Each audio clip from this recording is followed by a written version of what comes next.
Good morning, ladies and gentlemen. A very warm welcome to General Raj Shukla, PVSM, YSM, SM, a cerebral general officer who's recently retired as the Commander-in-Chief of our track, and I joined the veteran community. And as we were discussing during the tea time, that I think now his engagements and his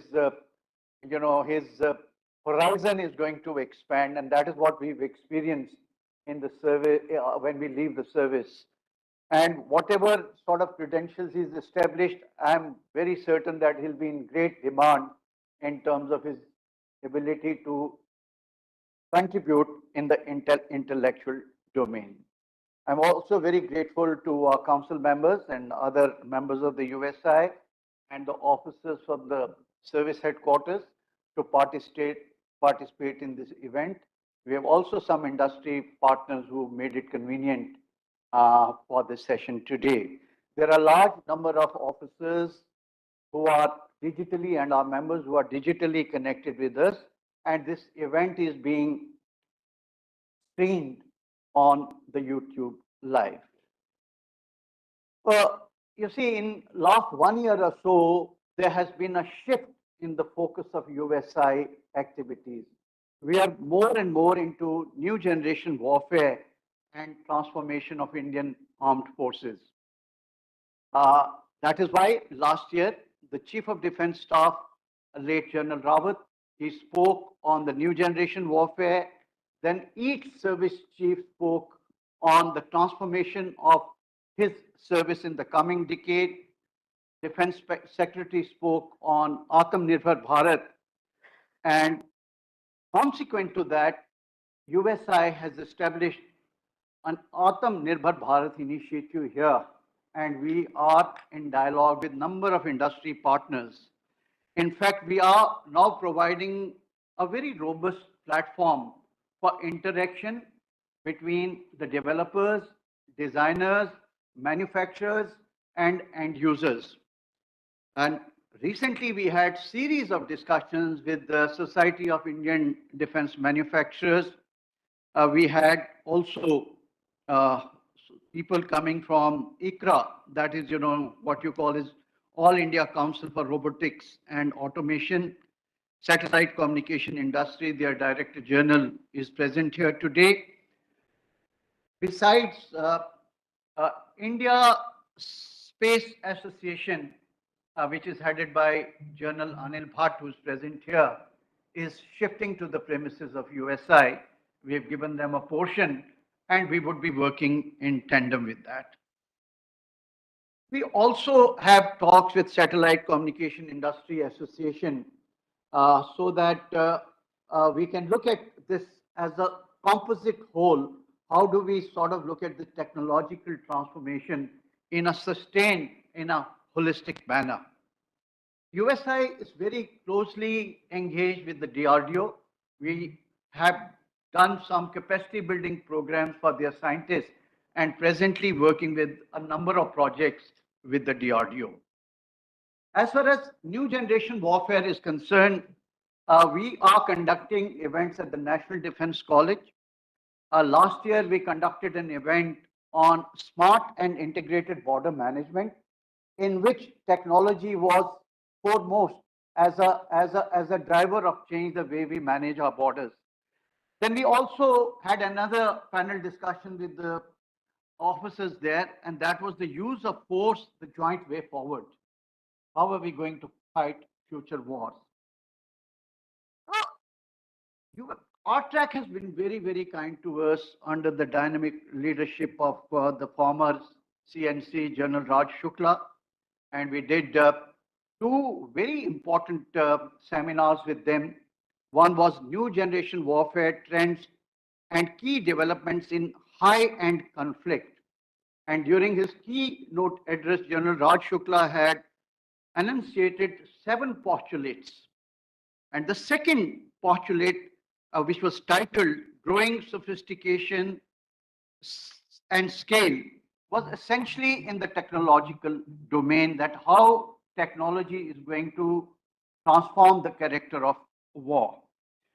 He also contextualized that in a hybrid or gray zone conflict and looked at the capabilities of Pakistan and China. And what clearly emerged from that seminar, that in this hybrid conflict scenario, Pakistan will be used at the low end of this conflict, and China, because of its technological advancement, will be at the high end of deterrence or war fighting. Another event which we did with the RTRAC was on strategic communication, basically looking at the cognitive domains. How do you sort of transform minds and mold perceptions? How narratives are crafted and how narratives should be propagated. And this essentially forms part of influence operations. And he's very kindly agreed to write a paper, national security paper, on civil military fusion, and the technological integration and synergy would form a very, very important component of that civil military fusion. I think this is the fourth time he has been here in last 6 months, speaking on a wide variety of subjects. So hopefully that even today's talk will be part of that continuum which he has started. USI also has been publishing some literature on new generation warfare and technology. For example, we had a monograph on multi-domain warfare in Indian context, that is role of artificial intelligence in military operations. Then another monograph was on role of disruptive technologies in India's deterrence and war fighting capabilities. We took out a special USI issue on gray zone warfare last year. As far as today's topic is concerned, we know that artificial intelligence is going to be the biggest revolution in the 21st century. In fact, its application is in all domains of warfare, be it ISR, non-kinetic warfare, kinetic warfare, and even in the nuclear domain. It will add more punch and substance to net-centric warfare, effect-based operations. And artificial intelligence-enabled ISR and autonomous vehicles, swarm attacks, are going to generate a kill chain phenomena that a relatively technologically deprived opponent will find difficult to withstand. China has made very bold strides in 5G, 6G technology, and with that technology and the bold maneuvers it is making in artificial intelligence, it's definitely going to give it a leadership status by the middle of this century. And connected with this is other avenues like machine learning, domination of electromagnetic spectrum, unmanned aerial and underwater platforms. Then you have noiseless, long endurance submarines and hypervelocity missile, which will have a profound effect on the prognosis of aircraft carrier and even ballistic missile defense. There are new sort of developments which are taking place in the field of nuclear, biological, chemical warfare. And I was reading a report that an artificial intelligence kind of an exercise created about more than 1,600 chemical variants, which are not mapped by the human beings otherwise. So this is the permutation and combination that we are going to see in times to come. Other developments that we are seeing is space and counter space technology. General Bhatt has been talking about it. Cyber espionage, subversion, sabotage, crime, robotics, 3D printing, control of minds through artificial intelligence. And even last time when we did this new generation warfare, there was a beautiful presentation by General Narasimhan on change of weather by China. artificial rain, and you saw during Winter Olympics how they were able to create artificial snow in otherwise barren areas. We also been reading about in the Ukraine war role of these commercial drones, mini drones. Uh, there is a trend of wearable augmented reality kits now that probably this mobile phones is going to be a thing of past in another decade or so. You will have that headset and everything, you can through your voice control, you can control these things. We are also talking about, other things like smart bullets, loiter ammunitions. There was a report in the newspaper today that India is actually bidding for nearly, I think, 1,600 crores worth of these loitering ammunitions. So therefore, it is time for the Indian Armed Forces to take a reality check that where do we stand in terms of application of technology in the military vis-a-vis our adversaries, particularly China. And whatever technology is available to China is going to be available to Pakistan, at least in the non-kinetic domain. So, however, what is that gap? How do we proceed? What we should be producing ourselves? What is that we require from outside? In our exuberance of Atmanirbhar Bharat, certain realities cannot be wished away.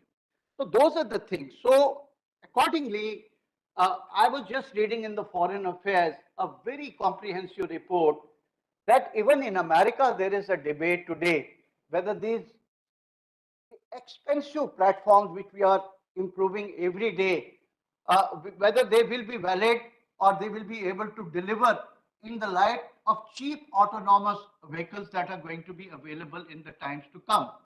So this brick and mortar kind of force on force models, they require a very close examination. And therefore, we need to have a de novo look at the strategic gap that is in the field of technology, overall strategy, structure, systems. And more importantly, what are the skills that you require? I was a brigade commander and we had certain loros, and those loros were with us, but many of our men were not able to operate those loros. So you may be able to acquire high-end technology, but if your manpower is not trained to effectively use that technology in the battlefield conditions, then it's as good as a showpiece.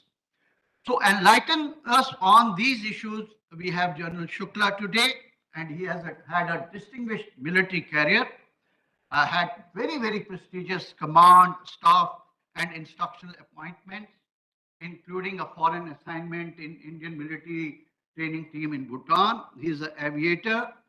He's been a research fellow at IDSA, a visiting fellow at CLAWS, and I'm very happy to announce that he has kindly agreed to be a distinguished fellow at the USI.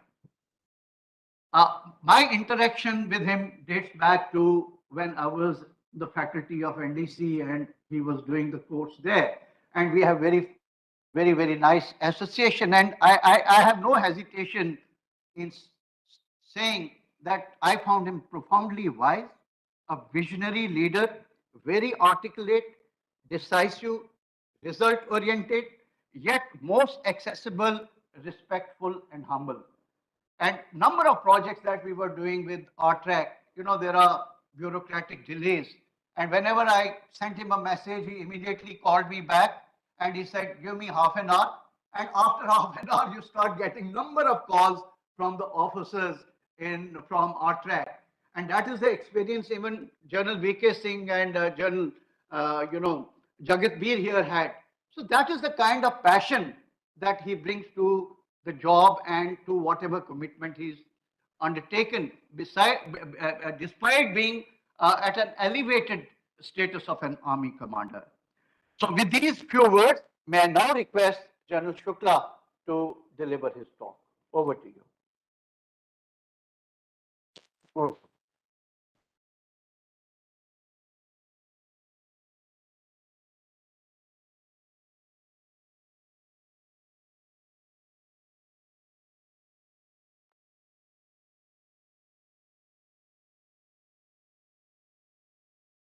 The Director General, USI, General VK Sharma, members of the USI, colleagues past and present, I'm told friends from the industry are here, those of you that are online, ladies and gentlemen.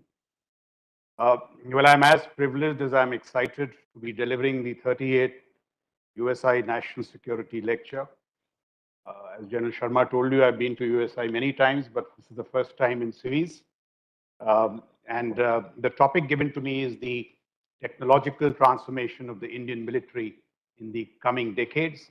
I shall discuss the possibilities and prospects. This is a subject that is not only topical, but pretty close to my heart. It is also extremely salient to India's national security posture, our strategic military futures.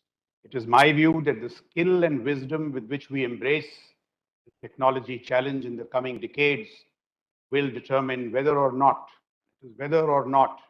India attains its place and promise in the world. So that's how critical technology is. So thank you, General Sharma and the USI, for both the opportunity, the invite, and for those very, very kind words, sir. I'm deeply, deeply honored and humbled. Well, I intend to anchor my talk in 6 postulates or posers or questions or discussion points. And let me place them up front in outline for you to consider and reflect. I shall, of course, dilate on each one of them later. We will also cover their deeper import in the Q&A that follow. So my postulate number 1, and I'll begin by highlighting the nuances of the new technological great game. This lovely book by Anirudh Suri, do read it. He says that it is just not technology, a great game is being played in technology. To get to the book, you will realize the many nuances and, shall I say, the forms in which technology is impacting geopolitics, geostrategics, and the very future of power. There's another book, AI and the Future of Power, by a gentleman called Rajiv Malhotra. He's based in the States. And the RTRAC did a very good discussion with him. It's up on YouTube.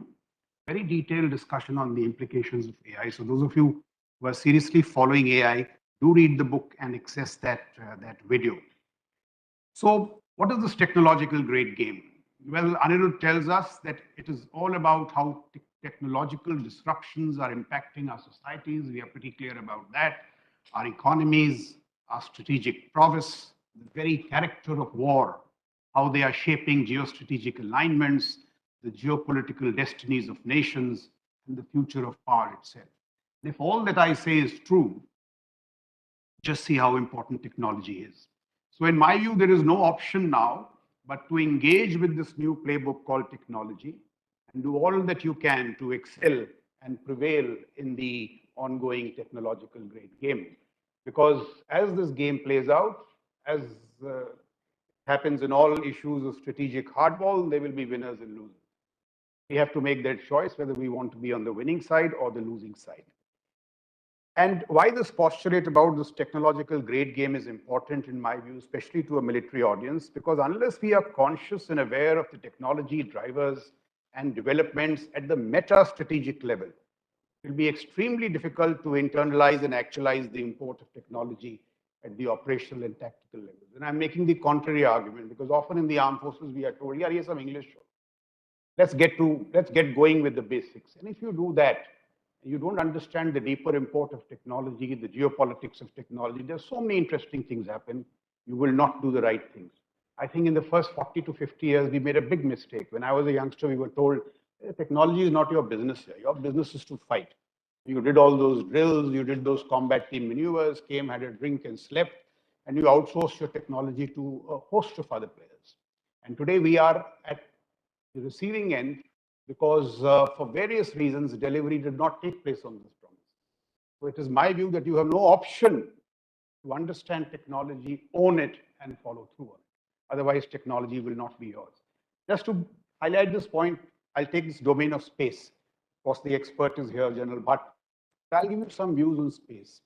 There was no doubt that for the last 8 to 9 years, we were severely lacking in the delivery of, shall I say, the payoffs of space at the tactical and operational levels. But I'll tell you the arguments. As late as 2012 or so, when I did NDC, the official, shall I say, discourse was that we don't believe in militarizing space, whatever that meant. When navies deploy to the ocean, do they stabilize them or do they militarize them? And in any case, if you decided not to militarize it, your neighbors and all your adversaries and all your competitors were busy militarizing. But that's how you lose at the higher levels. I've done 2 tenures in MO Directorate, and the refrain that was that, space is above our pay grade. It is just too strategic. Hindsight, it was a huge mistake, and we must admit it. Because ultimately, for all this, shall I say, these missteps, who paid the price? It was the battalion commanders, company commanders, and squadron commanders in the last 2 crises that we saw. There is nothing strategic or tactical, really. There are strategic implications and there are tactical implications. And therefore, all these aspects of technology, we must have a larger understanding and take a wide-angle view of technology. It is extremely critical, and that will be the principal thrust of my talk. So that's the first point, and that's why you must understand what this great game is all about. Postulate number 2 is that about driving home the salience of technology as a geostrategic tool. Now we are coming closer to the strategic military domain. And it is germane perhaps to the asymmetric balancing of adversity. So it's extremely real, it's extremely close to what we can do as the critical equalizer in the otherwise burgeoning military gap. The northern adversary, we do know that in terms of budgets, the gap is increasing. So the only way to equalize it is through imaginative use of technology, and that can be done. If you do not have or you cannot spare the requisite economic surpluses to build military prowess, technology may be a useful conduit, bridge, if not the very panacea. That is how technological prowess is, in my view. Postulate number 3, I shall try and address the question that is often raised and one with which military leaders must continually grapple with. Right from the days when I was commanding 19 Div, the questions were that can technology along the fence take care of infiltration, and very respected people had opposing views. And these debates are old. So can technology be a substitute for the time-tested fundamental durable attributes of combat? Can it be an alternative to the basic attributes of honor, chivalry, raw courage, valor, combat, cohesion, the orchestration of fire and maneuver, and the blood and gore of squadron and company battles? What do recent events in Afghanistan and Ukraine suggest? Incidentally, the Prime Minister, in his address to the combined commanders in 2014, also raised this point. I mean, he made the point which I don't recall exactly, so I'll just paraphrase it, but the point was that we have a very valorous army, but how about creating a technologically enabled army? This was raised by the Prime Minister in his address to the Combined Commanders Conference. So it is germane, and we must find answers to this. Postulate number 4, how are smart nations and global militaries responding to the technology challenge? What little research I have done over the past 1.5 years, myself and my staff at our track, the changes are amazing. They are mind-boggling in terms of what militaries are doing to embrace technology. I shall try and place some of those points before you. And what are the pointers, lessons for the Indian military from trends and trajectories in the technological push of global militaries? Postulate number 5 is, I think, what General Sharma referred to. Where is the Indian military? And I will not be able to speak about the Indian military, but about the Indian Army certainly. Where is the Indian Army poised in the technology game thus far? I will try and offer a very realistic status on it. And finally, postulate number 6 is naturally, what more could or should we do to drive our ascent in the technological trajectory in the coming decades? And here the Prime Minister has been talking about this Amrit Kal. And I think it's a very good frame in which to, shall I say, outline our strategies in various domains. He's talked of Amrit Kal in education. So why not an Amrit Kal in military technologies? So the time travel from now, 2022 to 2047, 2050, whence the modern Indian nation republic completes a century of its existence, what are the metrics in the technological realm that should line our journey through this? And it is very, I don't see why we should dodge it, because everybody seems to be doing it. President Xi talks about a world-class military by 2047. So why should we not lay down timelines? And so when I talk about the technological roadmap, we could lay down a similar timeline. This is also essential in order that we transit progressively. And this is what the future armed forces should be: a calibrated, potent, precise, joint, technologically enabled military as a ready instrument of the nation's usable heart. It has to be ready. Because if you are not ready, you think this great army which prided itself on its firepower and its maneuver, it is just unraveled. It's just unraveled in Ukraine. So this readiness is extremely important. Only then, by the turn of the century, will India metamorphose into this Sudrid or Surakshit Bharat that our Honorable Prime Minister dreams of. So I think there's a huge connect between the larger aspirations of the nation and what technology can do. But in this context, the conversations like the one that we are having today would form the basis, even enrich the technological transformation of the Indian military in the coming decades. Therein lies the great utility of events like these. Let me now turn to the first postulate, which is the technological great game. Now, as is widely known, the famous great game of the 19th century saw Britain and Russia battle it out for the dominance of Central Asia. It was all about territory. But this time around, the battle for dominance is global, both in scope and ambition, between multiple nations, other stakeholders and players in the form of the great technological game. Anirudh Suri and many others are of the view that technology today has become so powerful, it is no longer just a sector. We keep referring to, the technology sector. Technology sector mein kya ho raha hai? But he says not just a sector, but is now widely recognized as a factor of production like land, labor, and capital. So it's a fourth factor of production. And some of them also talk of data being the fifth factor of production.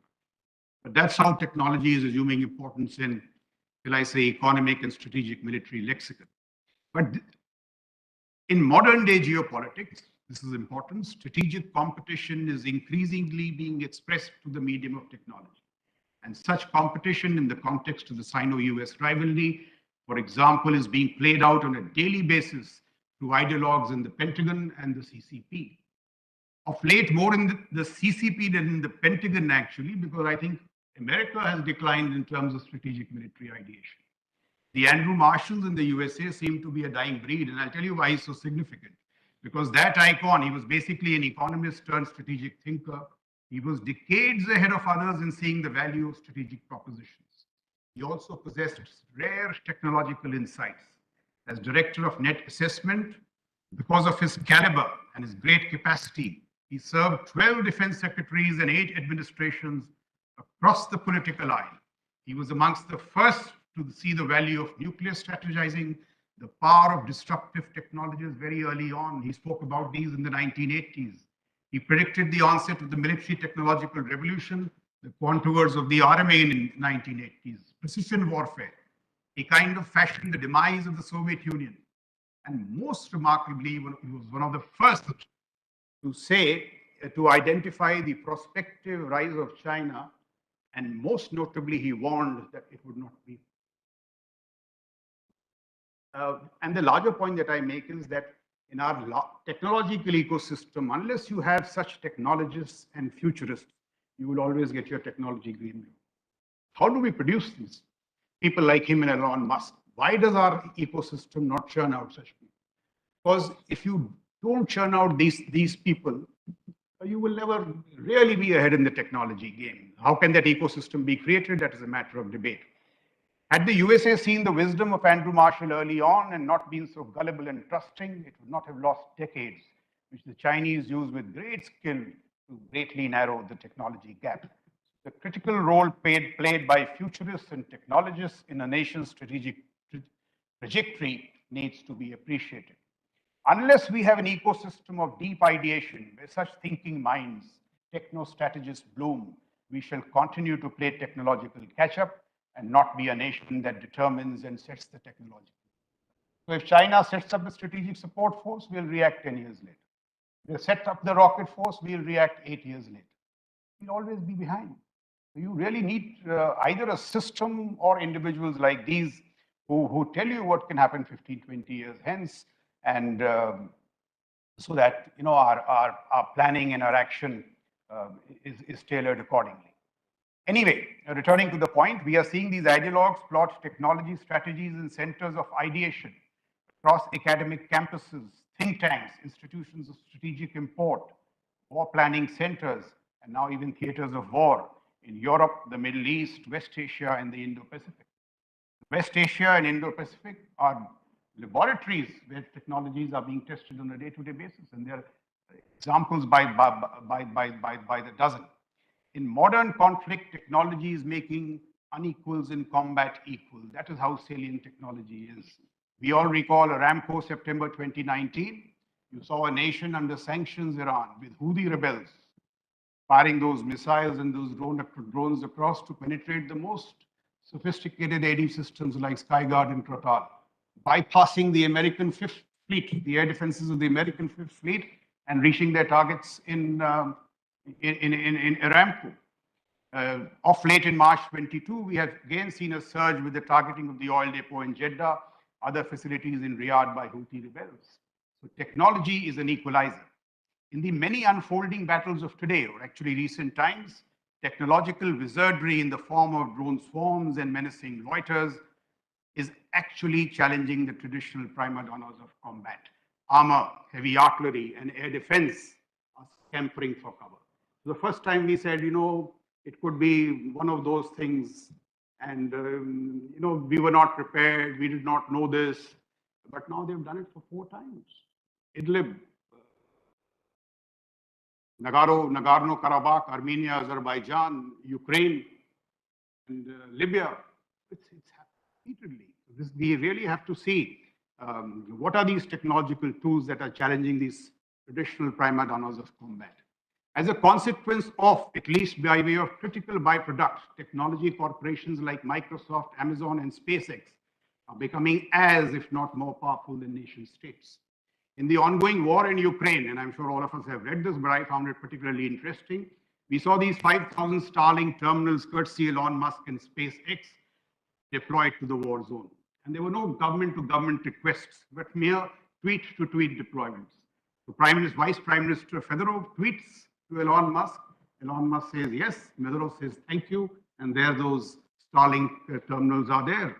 And they have proved extremely utilitarian in 2 domains in particular. One is for strategic communications, for President Zelensky to reach out to and influence various target audiences, global councils and legislatures to shape both elite and public opinion. To the domestic populace to strengthen the people's resistance, street resolve, which we all know is so critical to the war effort of Ukraine, as also to the war fighters to boost troop morale. Without these Starlink gadgetry, none of this would have happened.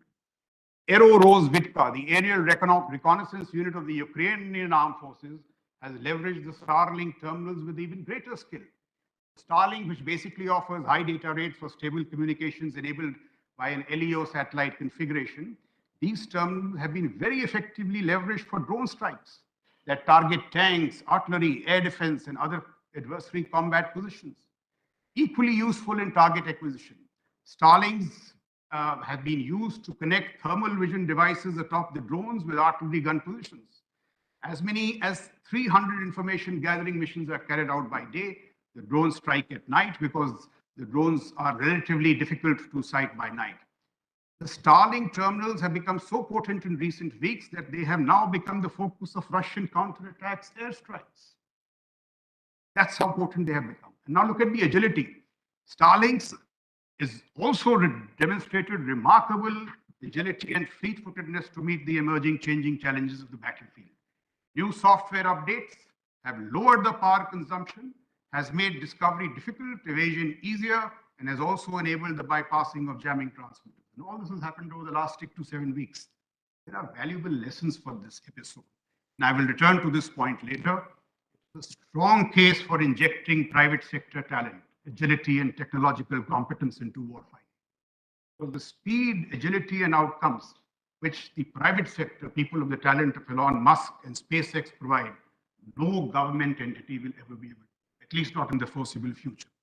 Ordinarily, what would have happened if it had been government entities, and there will be a slight exaggeration here, but it will not be very wide of the mark. In this case, there was no GSQR, no policy formulation, no elongated trials, no acceptance. If it had happened in the normal course, problems encountered in one war, if the Starlink terminals were being hit, they would be solved only by the next one a couple of decades later. Not have happened. And see what people like Elon Musk and this whole private sector competency. It's also, they have many downsides, but this culture of innovation, energy, and enterprise, it has to come into war fighting, and it is coming into war fighting and global militaries. We need to take note. Technology choices are determining future strategic military prowess. I made this example many times in this past. I'll reiterate it. So in 1979, Chairman Deng Xiaoping says China was a nobody at that time, but he said that, so what if the Middle East has oil? We have rare earths. We shall process them. 79. Today, if China is the lead processor of rare earths, it gives it a natural advantage when they are transiting to digital combat. Now, everybody is trying to play catch up with them. This is how technology choices determine strategic military prowess. We all know that rarefied capacities in technology, say in semiconductor fabs, in turn determines your pecking order in international affairs.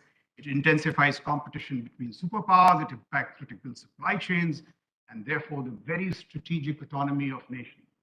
Our fab had not got burned down in some fire. I'm told it got burned down a couple of decades back. Perhaps we also would have been very favorably. Europe's decision to issue the building of nuclear reactors, even shut down existing ones, and not develop alternate energy choices of energy, has led to its extreme dependence for oil and gas on Russia, choking literally Europe's capacity for geostrategic wriggle room and maneuver, perhaps even emboldening Russia to initiate hostilities, predicated perhaps on the realization that ye jayenge to jayenge kahan. You just please consider it. To me, it appears very intimately linked. It may also be noted that despite all the noise and finger pointing at India in terms of energy purchases, in equivalent volumes, as the foreign minister told us yesterday, very eloquently, I thought, what Europe purchases from Russia possibly in an afternoon, India purchases only over a month. India has been far wiser, though all the fingers point to us in terms of our. So I'm just making this point about, technology choices.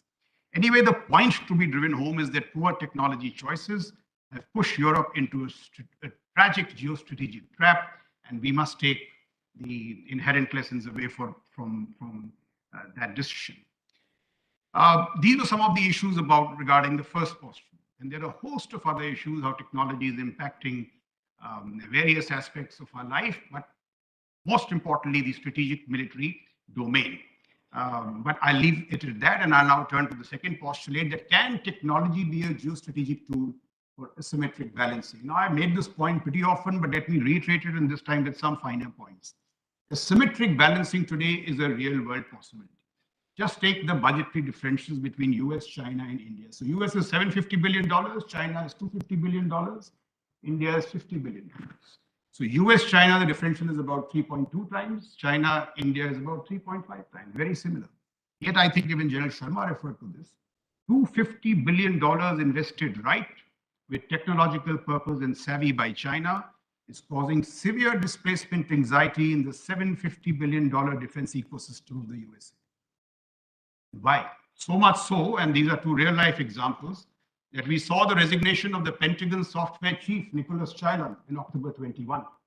Over American inability, refusal, I think this was the point General Sharma referred, to prioritize AI, machine learning, cyber over traditional military practice.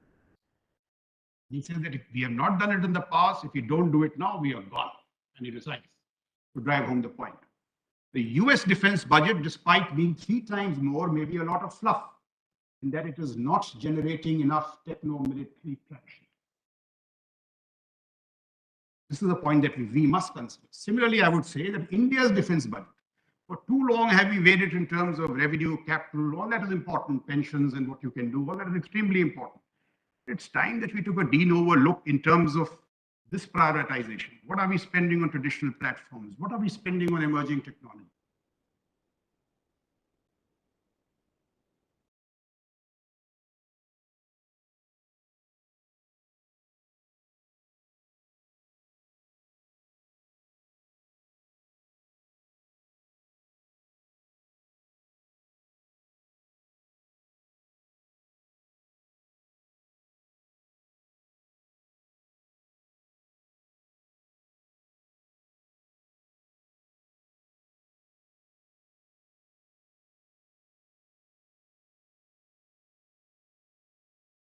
has given the entire high-end technology system to startups.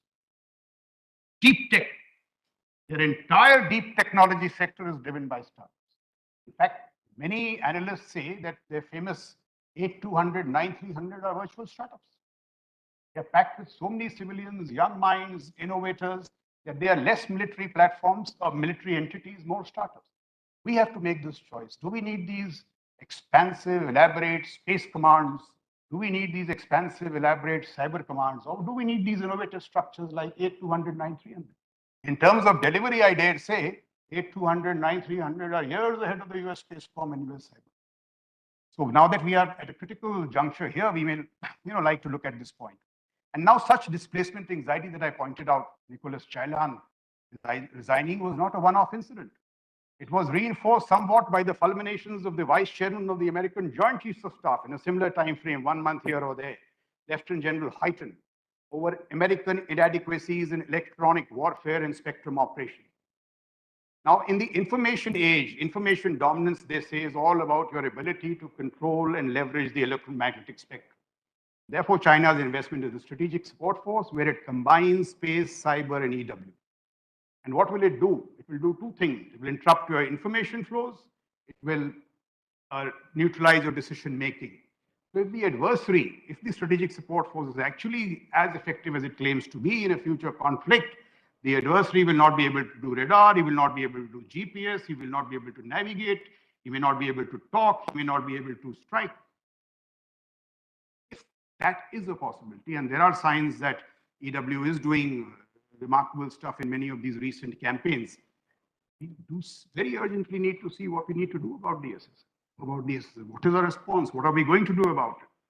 And if the vice chairman of the American Joint Chiefs of Staff is expressing concern about the American lag in EW and spectrum operations, we need to take serious note about where we are vis-a-vis the same adversary. And the second point that he made, and this is equally we have to simply, this lesson has to go home to us. The second point of protest was that the American DOD was unbelievably bureaucratic. The American DOD, Department of Defense. And the obvious lesson is, he goes on to conclude, that you cannot be technologically potent unless you have helpful, agile bureaucracies. Unless if you have those same PPPs in 6-year time frames, 8-year time frames, technology is changing so fast that it will just not deliver. It will just not deliver. And this is no pointer to any, any uniform or any service. It's just this realization which has to sink into us. And I'll give you examples of, daily life examples, or later even what the defense services might do. We just can't be in the whole same rut. So the displacement anxiety being caused in the American camp is not the result of happenstance, but on account of a typically long-term Chinese view of a strategic military futures, dipped heavily in the sauce of clear-headed strategic military ideation and technological progress. I'll just give you some examples of what the Chinese have done, because they will tell you that if you think long-term, if you think deep, the symmetric balancing is possible. It is possible. And I give you those budgetary differentials and all. And many of these examples I have quoted here and there in the far, but just to put it in, one chronology, so that you get an idea of how they thought. As far back as 1962, Deng, while speaking at a town hall, first time talks of ideological pragmatism, which leads to that famous quote of his that it matters little whether a cat is black or white, as long as it catches mice. And then he talks obliquely of reviving the academic university culture in China, which had been destroyed by Mao in the Cultural Revolution. Why it is so important today is because the military academic complex of China is giving the military industrial complex of USA severe run for its money. Were it not for collaboration with academia, Chinese military prowess would not be where it is today. And it was initiated by Deng sometime in that time period of 1962-65. You read Mr. Vijay Gokhale's book, I think it's called The Long Game, where he makes this point. That's how they play the long game. Late 60s, for the first time, you see the rise of technocrats like Li Peng in the Chinese political system. 78, you see the 4 famous modernizations. We are all familiar with it. 1999, even I read this, when the Chinese CMC adopted the philosophy of Sha Shaojian, assassin's mace, but it was interpreted differently. Now it turns out that magic trick that they were talking about was merely the use of technology as a weapon to bring down a superior adversary. And how did they do it? That is amazing. They carried out a deep analysis and identification of fault lines in the American power projection capacities. And it is General Hyten who brings this point out, that as we were creating fat, juicy targets in space, I mean, they were very potent space systems, but they were fat and juicy, as against the smaller dispersed satellite system of the Chinese. What do the Chinese do? They build the ASAT systems. Now the Americans know that they are vulnerable. They are sure they are vulnerable even before the first shot is fired. This is how they did it. Then they said, what is the next weak link in the armor? Enablers like refuelers, targeted. The next, the A2AD. It has been very carefully designed, technologically calibrated. We know all that, the DF-21s, YT-12s and all that, simply to prevent the American military might from breaching the second and first iron chain. It begins in the 80s, 90s, and they slowly graduate.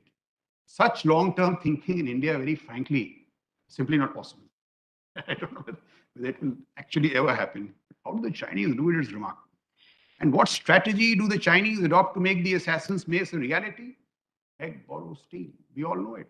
But I wish to underline to you the extent to which they went, and there are some lessons in that. You may disagree with the means, but you see an unleashing of great strategic cunning and resolve in technology acquisition. Many of these experts in the industry tell us that there is a response, a democratic response to beg, borrow, steal. It is beg, borrow, acquire, and build. We can flesh it out a little later, but there is a response, but we are not doing enough. And we are not packing this beg, borrow, acquire, build strategy with not enough traction. But there are these responses. But going back to the Chinese, look at these examples. Those of you who heard it in the past may find it repetitive, but I just want to make this point. When they decide to acquire the Varyag aircraft carrier, what do they do? I mean, it's amazing. This is how the Chinese system thinks and operates. So they pick up a character called Zhu Zhengping, basketball player for the Guangzhou military region.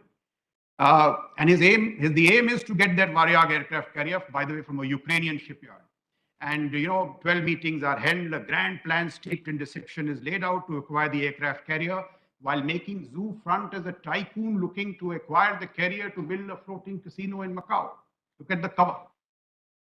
And the cover, to make it realistic, they buy a $30 billion villa for him in Hong Kong, which is funded by China's state-owned Huaxia Bank.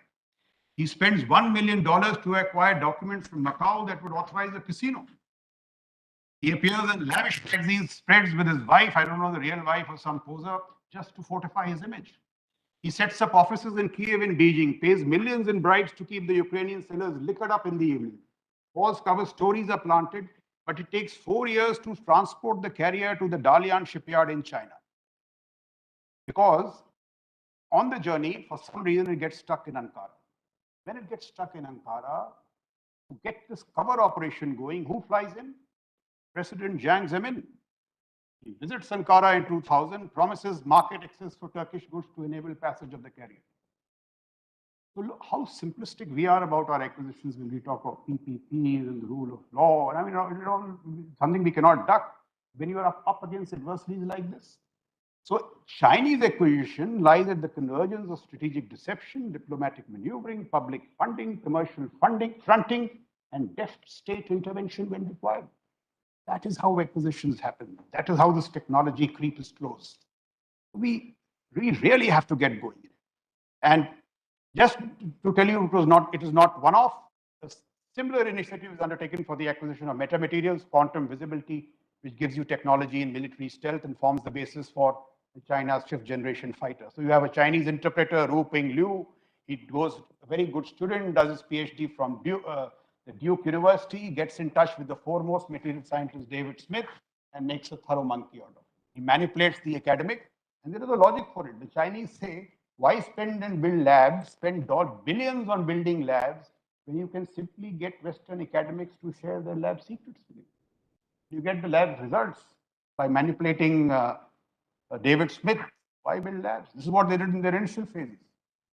And, since Z has got loud and proud, when he has overcome this gradualism of Deng's hide and base, this IPA theft has got even more brazen and even more strategic. That's how they are closing the gap even further. These their technology pushes are also steeped in history. Therefore, in the more Western, evolved Western democracies, even in Israel, the technology ecosystem has two major characteristics.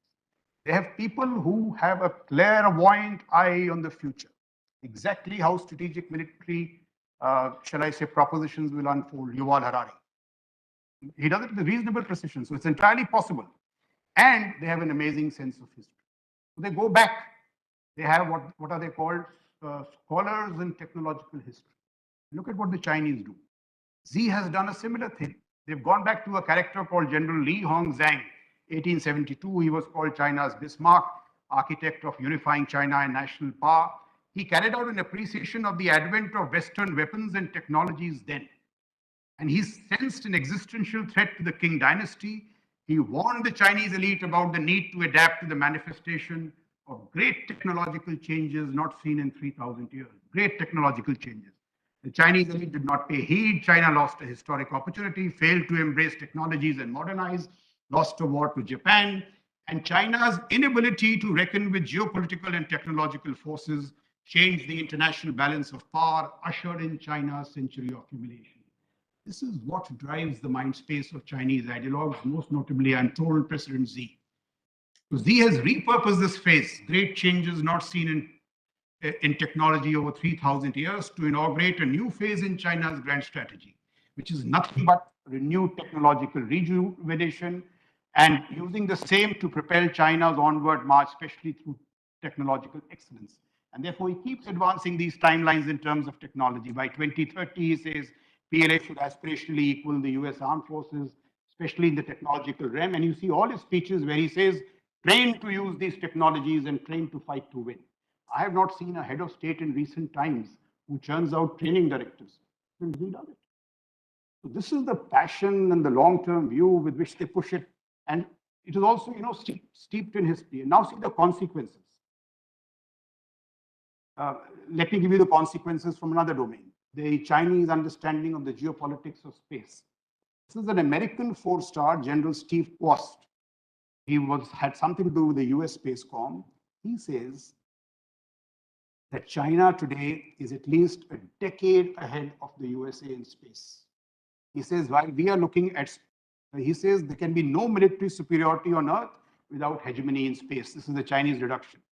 He says, while the USA is still looking at space, China is investing in an Earth, Moon, Mars ecosystem, looking at 10 moon bases by 2030. And this is an American four-star who's conceding it. And of late, you saw some kind of manifestation of that through the fractional orbital bombardment system, the FOBS, which is so game-changing in my view, because it is the ability to deploy a nuclear vector from space to simply bypass the American ballistic missile system, because it is ballistic missile focused and focused towards the North Pole.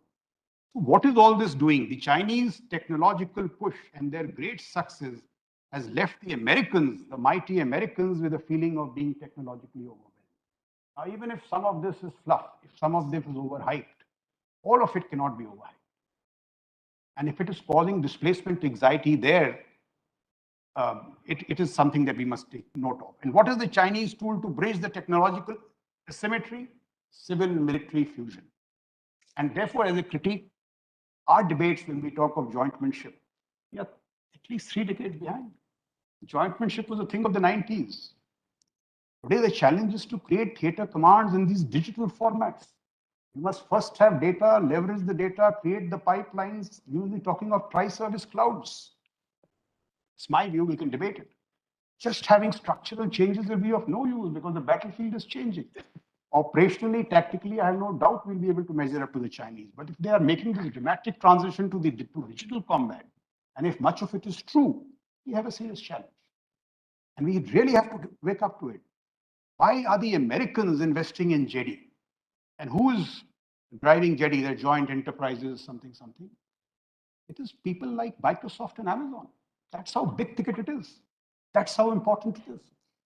Unfortunately, in my view, what is happening in our case, we are going so far down the single service paths.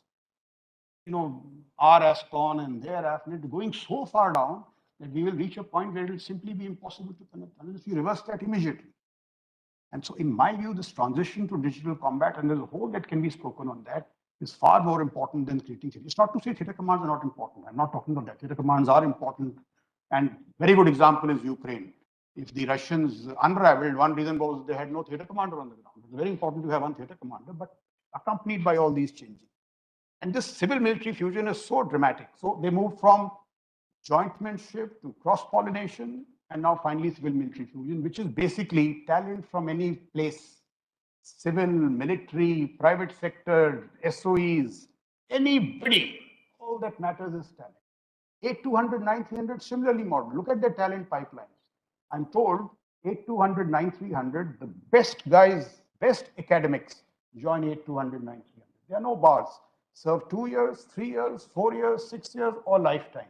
Whenever you leave, 8200, 9300 graduates in the academic world are viewed like Stanford graduates. They are picked up by anybody. The connect remains for life, wherever they go. Who is the partner of the US Space Corps? It's not somebody created by DARPA or some DoD agency. It is Elon Musk. He's driving it. And I see a lot of private sector enthusiasts in India. And Bhatt was telling me there is a lot of, shall I say, cause to be optimistic. That's a very welcome sign, because I have seen it in our track. These startups who have come have really energized this defense sphere. They are our hope for the future. We must really encourage them. But the civil military fusion is based on the understanding that 80% of modern technologies, all those that we rattle off every day as cliches, artificial intelligence, cloud computing, big data, biotech, cyber, aerospace, are dual use. So these silos that we have in India, civilian science establishments, military science establishments, are just one huge waste of time. Just have to get together. That's what is happening globally. There is simply no reason for this to happen, for us to be behind. I'm informed that the PLA today, after a 6-year-old study, 6-year study, has identified 280 carefully thought through disciplines of collaboration with academia universities, not only in China, but across the world. As part of their 1,000 talents plan, they pick up one of their brightest Chinese minds, I forget his name. He's sent under Anton Zeliger, the lead quantum scientist, to the best Austrian university. He comes back, he's made the quantum satellite, he's now designing the quantum radar. See, this is how, and who has funded it? The PLA. This is how things are happening. They are opening up recruitment stations in Auckland, Zurich, New York, to get them into the PLA. It's no longer a concept, it is happening. And I will return to this question later. Why is it that we don't produce an Elon Musk, we don't produce a Yuval Harari, and we continue exporting our Aarti Prabhakars and our Raj Shahs to the states? The boss of DARPA not too many years back was Aarti Prabhakar. The boss of the famous Defense Innovation Unit was Raj Shah. Indians, thoroughbred Indians. Why can't we retain them in India? Because they're going and do this. And this is all part of the larger technology challenge, because I make this point that military technologies cannot grow in a void. They have to be part of this larger technology ecosystem, this larger technology space, or those leading edge technologies will never come to the military. The CCP and the PLA are in an overdrive to penetrate the frontiers of research through collaboration, accompanied by these stealth maneuvers, beg, borrow, steal. I'm also told by some academics that reverse engineering is actually taught in some colleges. So it is not really taboo all the way. But somehow, at least what experience I have in India, if you mention reverse engineering, no, it's not to be done. We can discuss this. With universities and academic hubs in the USA, UK, Australia, much of Europe, and other global centers of excellence. So, and I made this point earlier, the China's military academic complex is proving to be far more potent than American famed military industrial complex. In our case, at least in the Indian Army and the RTRAC, we have taken, I won't say baby steps, but with some major steps in a collaboration with IITs, IIMs, a lot of these regional engineering colleges, and I'll tell you some great results. So the General Nair and MCT very recently held this hackathon. We gave some very good prizes, 10 lakhs, this, that. All the winners were from small towns and from regional engineering colleges. Sadly, not one from IIT. I don't know whether that's good news or bad news. It is also good news that there is talent everywhere, but this is what is happening. And some of them he's enrolled to get his own cyber programs going in the MCT and other places. So these things are happening, and he has some very good experience. Postulate number 3, can technology be a substitute for core attributes in combat? A military audience will have the obvious answer, but since it's raised so often, just let me quickly go through it. There was a time when doctrines and warfighting concepts drove technologies. So the general staff conceived of break-in operations, breakout operations, the grand finale in a certain projection area, and the technological architecture, ARN and a mobile rolling grid based on ASCON followed. Today, technologies are either challenging established doctrines or significantly shaping them. This is, I think, the big change. Since Ukraine is the flavor of the moment, here is another illustrative example from that theater. You have this gargantuan Russian military and this very low-budget Ukraine armed forces. And I'm told that they didn't have any unit in Ukraine which was dealing with drones. They didn't have any drone unit. They just learned it all the way. But this army of firepower with a lot of tanks, with this professed mastery of the doctrine of fire and maneuver, as also the air-land battle, has unraveled quite pathetically. And I really wonder why. General Sani is here, the expert from Russia, he will tell us. But for a variety of reasons. Firstly, I think they didn't have a theater commander, poor leadership, no NCO leadership, perhaps conscripts, very poor logistics, unprofessional communications. Big surprise is that we simply saw neither maneuver nor fire. Those armored columns were moving like EVC2 columns. They were not moving like traditional tanks move. I don't know what the reason is.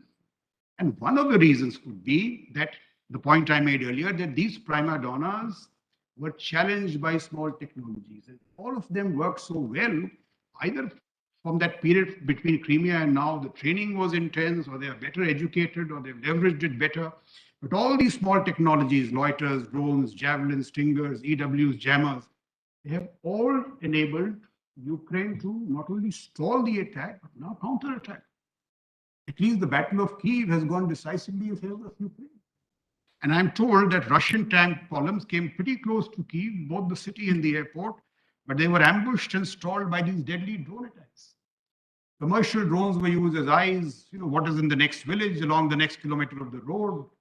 The drones spotted Russian artillery preparing for a strike. Civilians were want to shift preventive strikes, in terms of by way of a preventive strikes have been used in very innovative ways.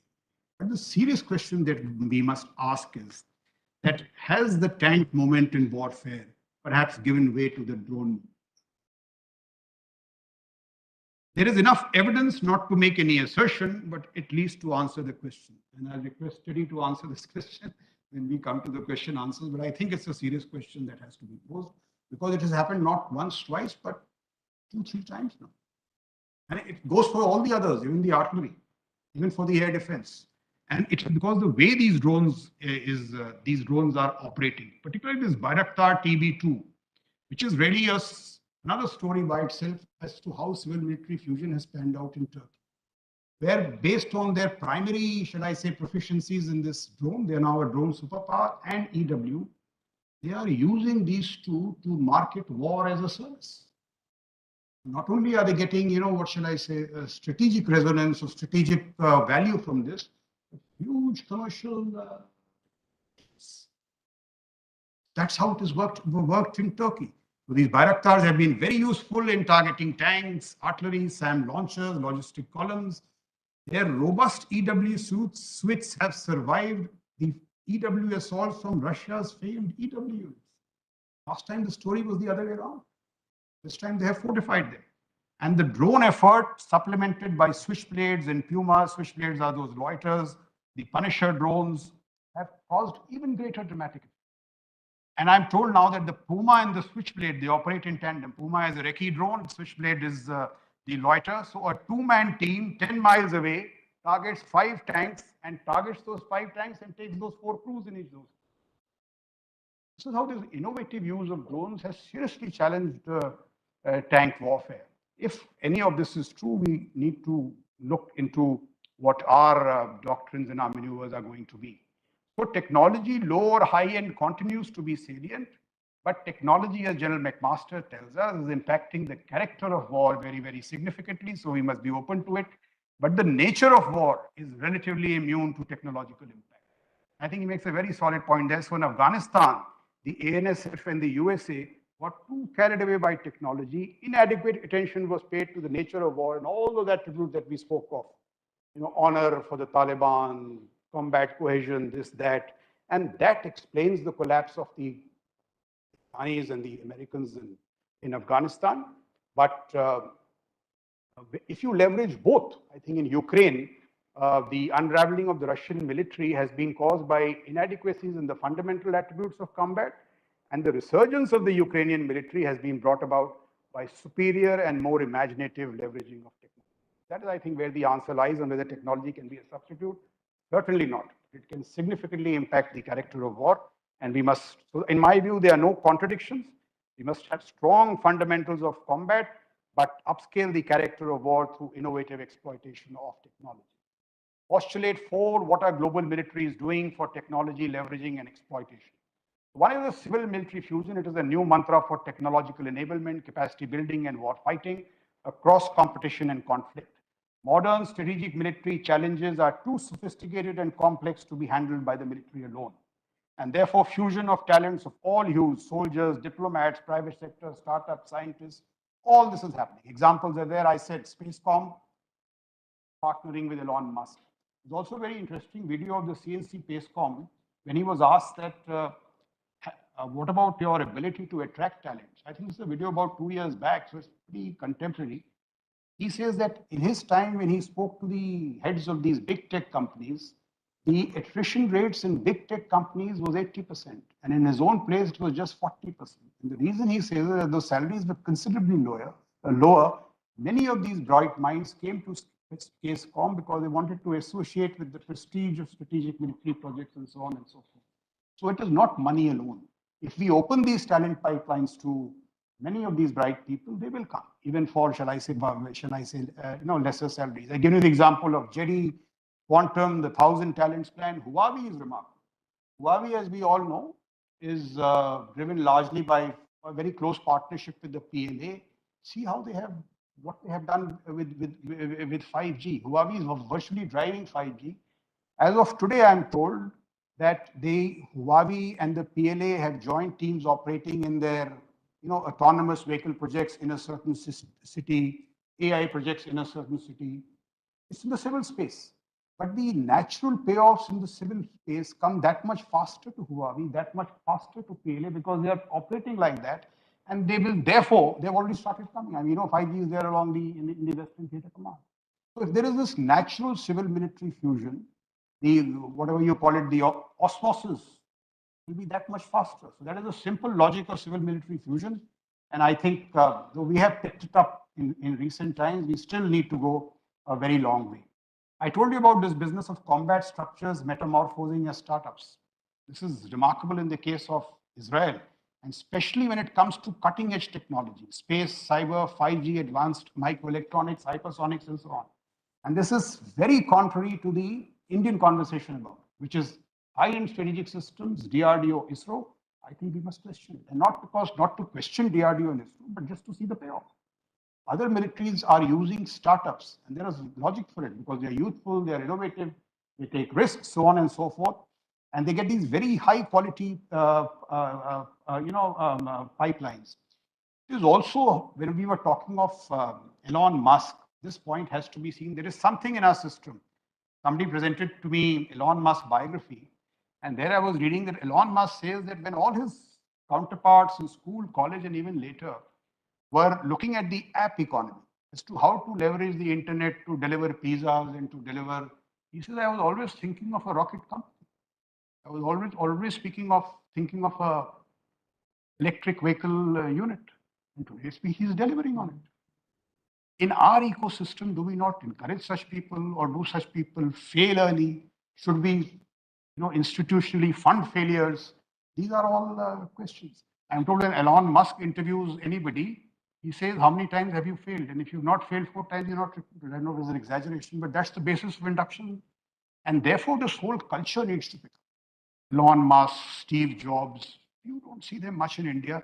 And so while the Chinese have one model, the Americans have the other model, Israelis have this third model. And I made this point to you about expansive structures versus these very nimble 8, 200, 9, 300 units, which are virtually startups, nimble, agile, technologically adept, and they produce their own technology. So it has worked so well there with these unique career pathways. IDF, I'm told, is composed of many startups today. The only 8200, 9300 are the visible ones. And what is happening as these startups have matured in the defense domain, they are all immersed in active projects, which means they have unparalleled access to next generation technologies. And look at the commercial payoffs. They are so evident. 37% of venture capital funding of cyber security startups in the globe, of all the venture capital funding which has gone to cybersecurity startups, 37% have gone to them. Look at it. You are delivering militarily and you're also getting commercial. Everybody is profiting. 33% of cybersecurity unicorns worldwide is Israeli companies. In India, the challenge is why the defense startups have taken off, not one unicorn. If very quickly they don't convert, they don't ride the larger acceleration in the civil space, the defense startups will die. So we are at a very critical moment where we need some measures we have taken. We found a very enthusiastic state government in Karnataka, and we set up a DARE initiative, which is basically an accelerator to provide, VC funding and to get this whole thing going. The gentleman called Ravi Machani, he's saying, I'm prepared to pay 60%, but you put something. I was planning to refer him to General Bhatt. There are people saying, and he's saying, I'm prepared to put, but you have to put something. So if all this happens, our startups also, but look at the way they have to go. And Israel today, I don't know whether there is some, deep strategic why behind this, but they are offering startup collaborations in the high-tech space with startups across the world. They are saying, we don't want OEMs. They will all give you 2-decade-old TOTs. So in this whole technology space, these are the questions that we have to understand. These are the questions that we have to take decisions on, or we will continue to. And therefore, this very comprehensive understanding. And look at these models. I told you, USA is one model, China is another model, and war as service. Even somebody like Turkey, it's an acknowledged drone superpower, and now it's offering these technologies in terms of war as a service.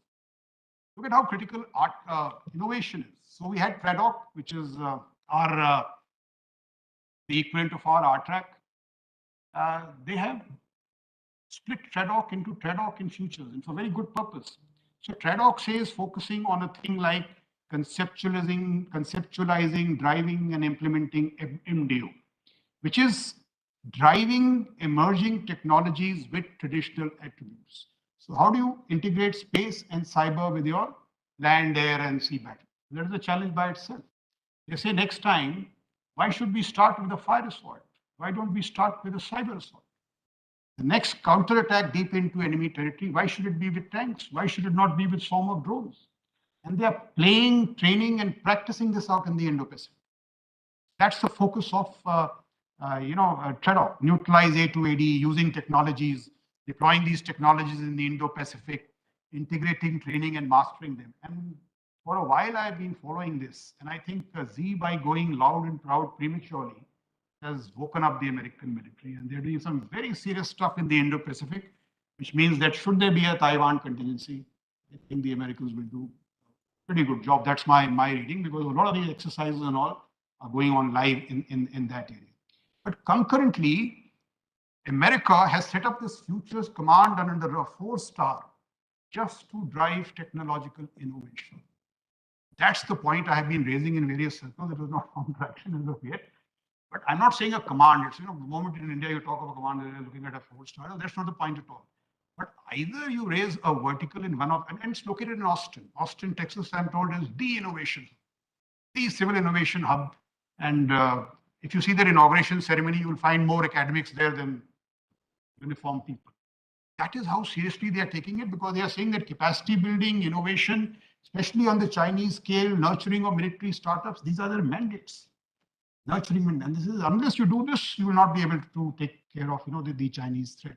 And very close collaboration with the academia. This gives me to think that, before all the theater commands get created, don't we need a training doctrine command which is joint? In my view, R-Track should be joint, because unless you start thinking jointly, you think single service, chances of you getting joint later on are that much less. And if not a futures command, at least a very strong military vertical in one of our innovation hubs, Pune, Hyderabad, or Bangalore. By the way, R-Track has got these hubs going, and we've got some good responses from Tech Mahindra, Bharat Forge, A lot of interns are coming out. They're coming out with projects. Tech Mahindra has funded them. We have funded some of them. And some amazing things have happened. Needs to be scaled up rather dramatically. And also, I mean, it should be mandated. Of course, we are doing it. Mandated, ADB is doing it, RTRAC is doing it. But a far more vigorous embrace of the startup ecosystem. Because I think this technological push, and I'm not deriding the traditional players. They have done a good job. They will continue to do a good job, but they too need competition.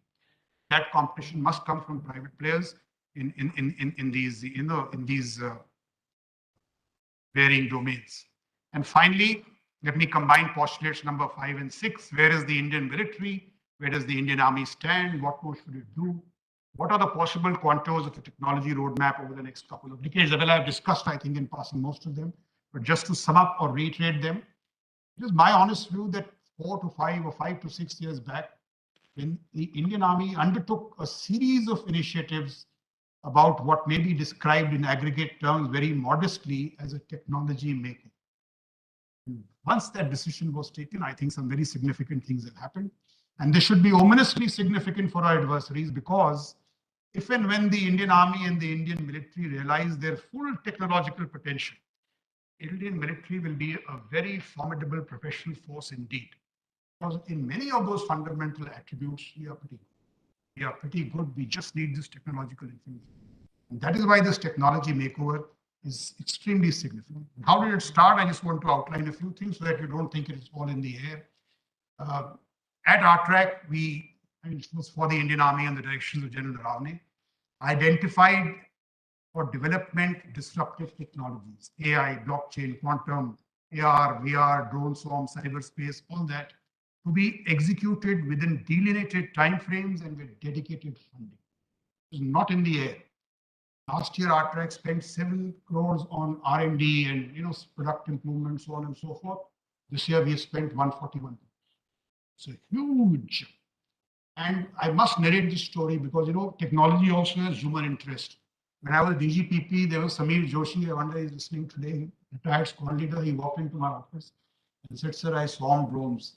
I said, "I look at Pakistan, China. I do nothing to help you." I honestly didn't think. But then Chanan walked in and said, "Sir, we must do something." We had no pathways. And then I just forgot. I just remembered that image. He came and he went pretty disappointed. And just before the Army Day, I think it was 2020, in October, the chief said that we must swarm those drones. And I called Samir Joshi. I said, "Will you swarm 75? He said, "Yes." He said, "What about my payments?" I said, "I have no idea. But you swarm and we'll do something." He swarmed. It was 75 and it was, 15 rehearsals, this, that, many things going wrong. There were worries. Audience pe na gir jaye. But ultimately, when we swarmed, we found the pathways and you could say, Chauhar, the ADB, Joshi has got an order of 200 crores. Why I want to make the story is to tell the startups that it's happening now. From the time he walked into my office to 200 crores, Joshi could be the next Elon Musk if he's sufficiently enthused. But these things are happening. Now a series of startups like this. There is a Delhi startup, there is a guy in Harsha Holosouth in robotics, and those things are working. Collaborative robotics, industrial robotics. And we have discovered this along the way. But, all this has begun to happen. So it is top-to-down support, extremely participatory in nature. It has been enabled by the Army Design Bureau with the full-fledged embrace of the power of our 33 Cat A establishment. Here, I think a huge talent pool was lying dormant. And we've seen all those people. Major Anup Mishra and somebody who designed the jacket. CME is doing a very... The tragedy was you had these 3 excellent technical institutes who were doing nothing but teaching. There's nothing wrong with teaching. But example with Everybody Academy, I had to couple up with all this and they produced some amazing results. TSN Narayanan in Hyderabad, Nair in MCT, and Lothra and CME. And those youngsters have really, and it has, it has strengthened my conviction that there is no dearth of talent in it.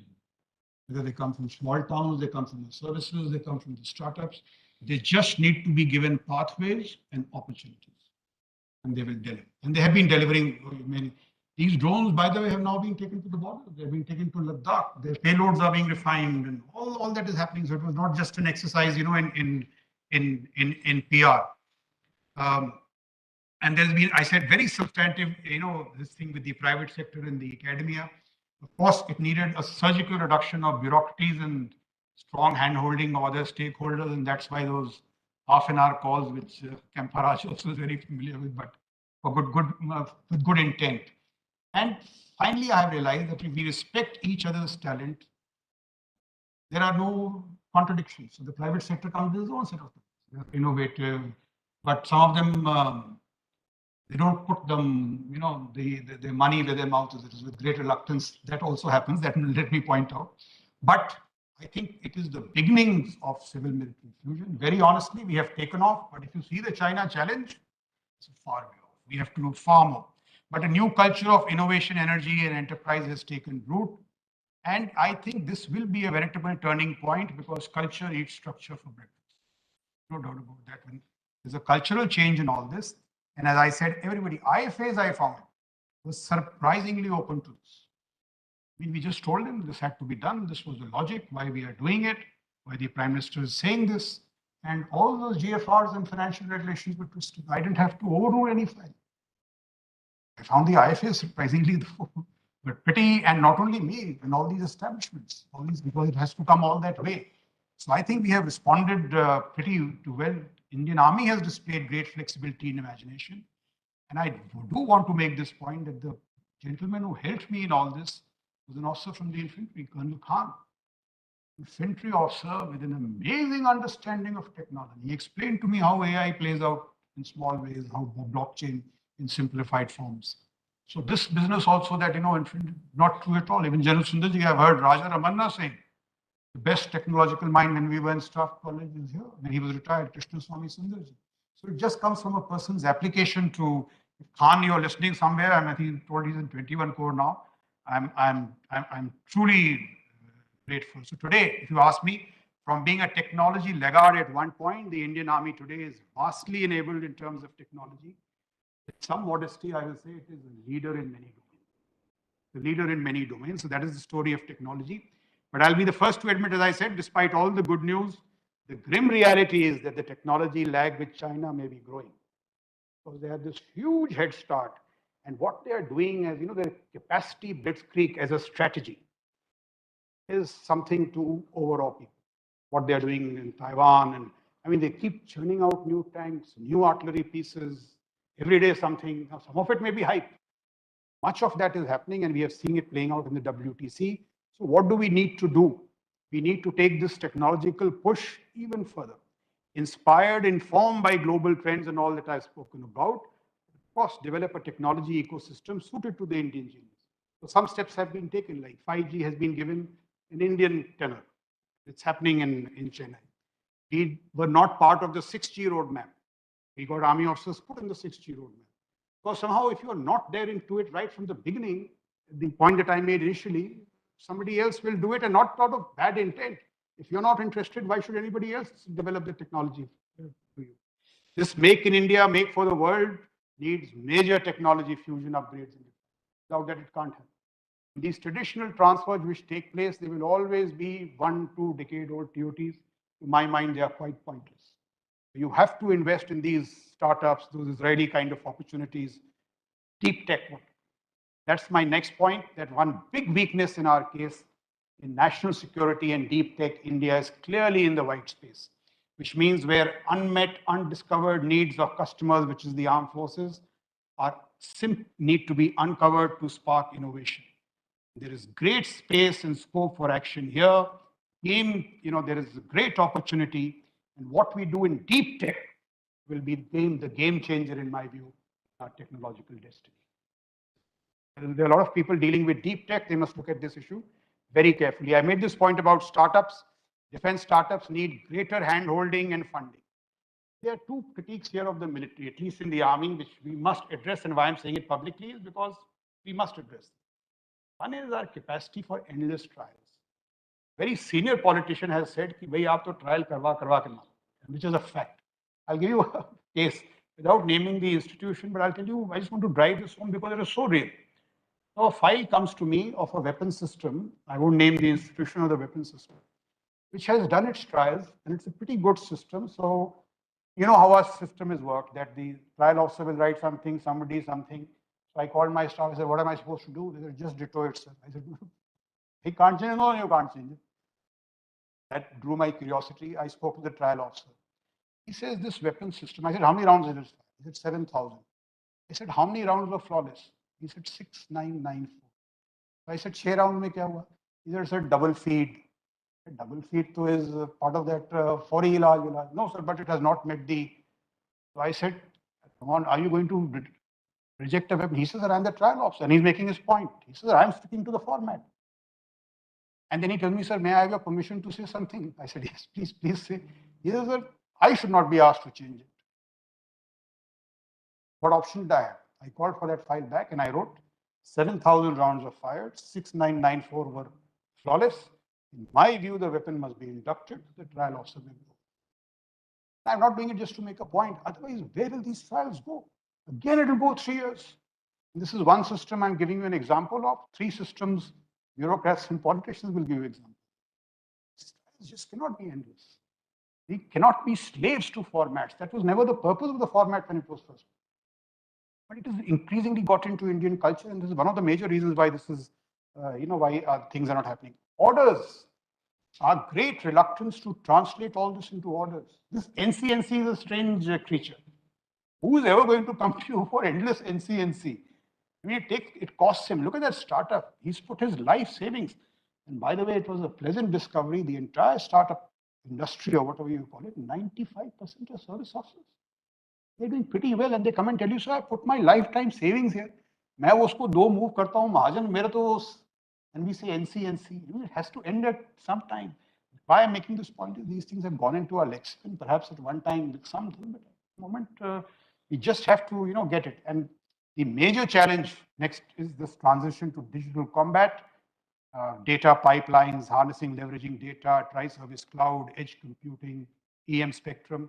And from the time we take a very serious decision, it will take us 10 to 15 years to implement. Time is here and now. This transition to digital combat is private sector integration. If we are to address the monumental China challenge, private sector has to come in a big way. Otherwise, it will simply not happen. This is my experience and my view. I must place it forthright. Private sector has to come in big. Anywhere, wherever militaries, I mean, the Chinese SOE system, the SOE is perhaps as efficient as their private sector. But despite that, the private sector players are big. In Israel, they are big time. USA, of course, we know. Private sector has to come in. And I don't know for what reason, at least amongst the big players, there is still a great deal of reluctance. It could be our fault, encouragement, I don't know what. But a lot has changed. I mean, they are being given our ranges, there are trials are being done, all that has changed. Yet, they are not. DPSUs, DRDOs cannot be the default option. Our PPP is so structured that they are the default option, and you have to make an exception for the private sector. A level playing field, and I think the space is a very good area where we have started it off and we must extend. Now, for all this to happen, we have to have this, I'm not saying a strategy, I'm not very fond of strategy, but you need to take an integrated look at this whole technology business, this technology ecosystem. Who will do it? If the NSCS is doing it, fine. If the PSA is doing it, fine. But that's not my sense. It's not happening in that sense. So I think I cannot think of a technology think tank in India. You look at US, they have 25 technology think tanks. You have China, they have even more technology think tanks. So do we need an exclusive technology think tank? Or one of these think tanks here takes along these verticals? Because it is a very broad and deep subject. You will need these scholars of technological history. You will need futurists. India में जैसे ये बात करो बोलेंगे यार English मार. I'm convinced it is not English. You absolutely need these people, or these things will not happen. And therefore, policy intersection. You have to understand geopolitics of technology. These are proper subjects in most universities abroad. Geopolitics of technology, supply chains, coupling, decoupling strategies, and within all this, find the military fit. But if you do not have a larger understanding, especially in my very humble view, 2 stars and above, if you do not have a larger understanding, the military fit will never. We seriously need to develop. I'm not saying it's lacking.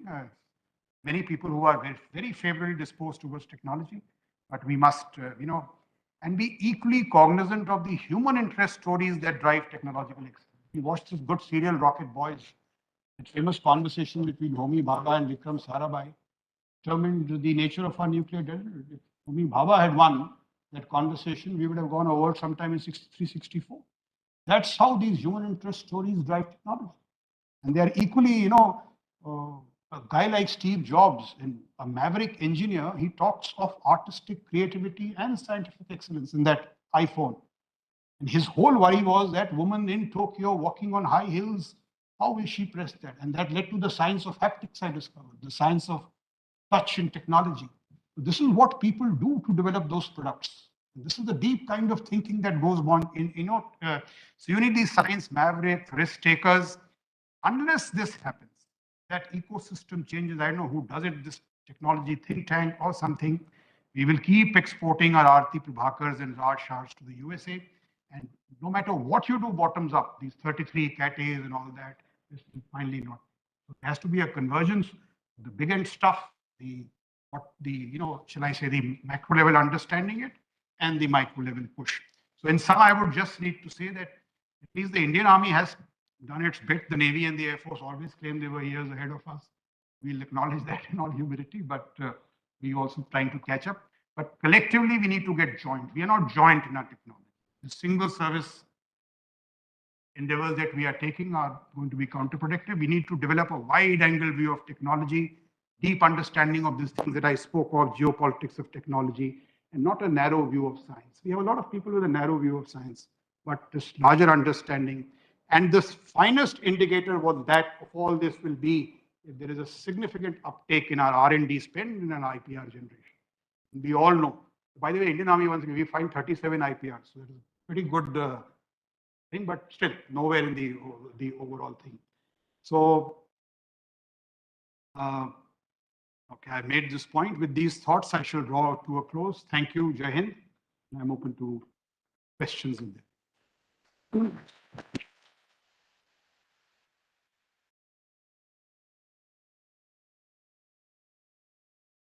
Thank you, Jan Shukla, for that very, very illuminating and thought-provoking talk on military technology for the coming decade, and has given us a lot of points for further deliberations and thinking. And of course, this point that he made, that which is the think tank in India which is looking after technology. I mean, there is none. So somebody has to really give it a very serious thought. And this geopolitics of technology is actually at the heart of US-China contestation.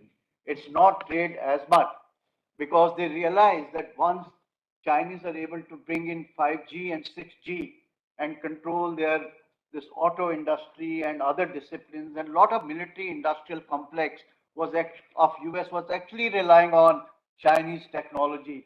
So their tentacles went up, and that is how this whole thing started. And trade is just a byproduct of that, and it's not actually at the core of that. And we will also get drawn into two parallel ecosystems. One that is already dominated by US, the second which is being developed by China under the garb of digital Silk Route, and creating so many smart cities where they are trying to replicate the Chinese model of that social audit system. And they will have access to every information.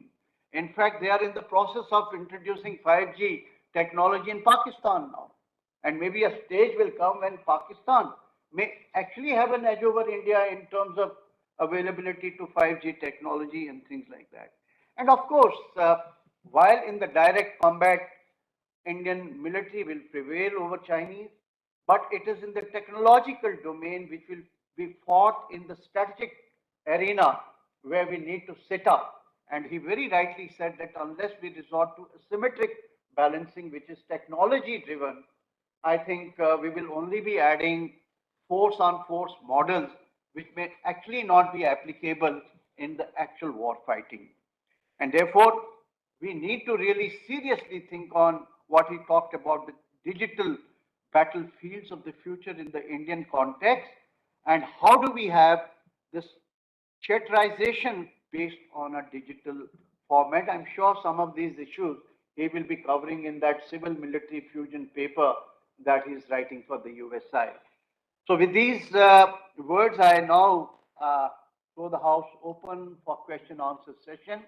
And I request be very brief with your question and request, then we can have 2 or 3 questions and request General Shukla to respond. Yes, Richard. Yes. आप बताइए. Please introduce yourself.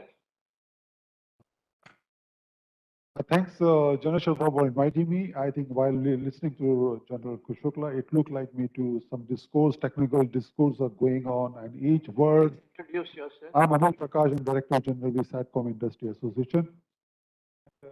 I think whatever each word which he said, it's out of his practical experience, and it looked like to me a verses which need to be, deciphered and should be spread, as evangelized throughout all the corner.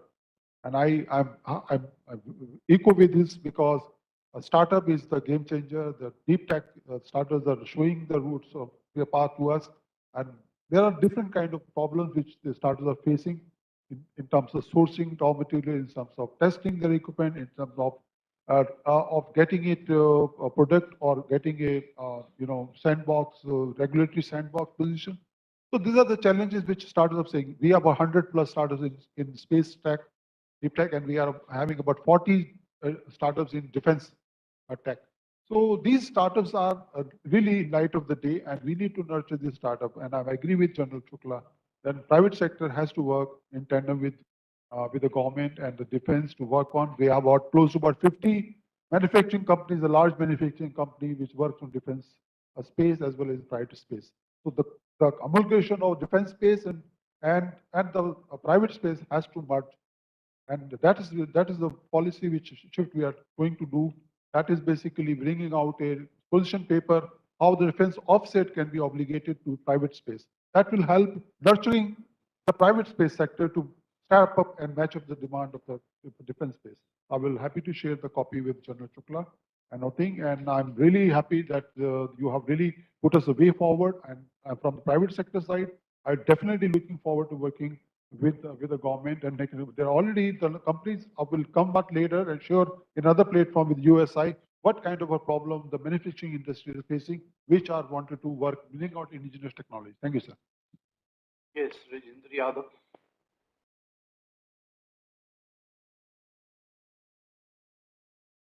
The current ongoing exercise with regard to theaterization is possibly the country is expecting this model to fight the future wars.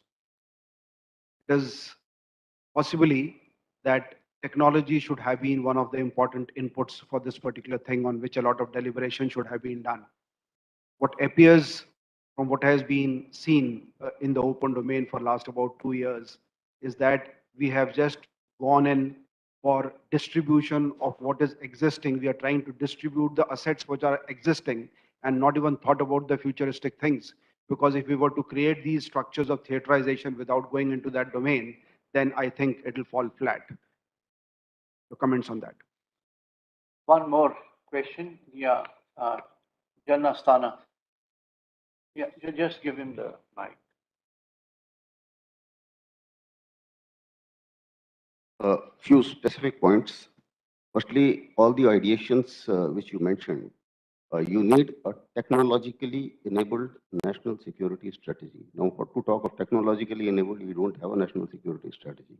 Unless that is put in place, I think the bigger picture will not emerge, and all these initiatives, they need to be synergized at some level. So that's one part. Second thing is you talked of a very good point of the technological think tanks. Let me tell you that in defense forces, we have the second largest technologically qualified manpower in the country. After railways, we have maximum number of engineers. Unfortunately, we have not been able to synergize and utilize that manpower. You see the utilization of our engineers after they get in, and the capacity building of those engineers. And can't we be looking at the technological think tanks within ourselves? Like you see, I've been to the US Army War College. It's also a think tank. The civilians are there. So civil military fusion, no doubts. It's absolutely required. But then if PLA can do it, if USA can do it, why not us? The third point I would like to highlight is I have been and seen these Chinese how they are going about the AI and things like that. Let me tell you, there's fair amount of Indian brain even in China, and they are hiring Indians. And bulk of the advancement which they did on AI was through Indians.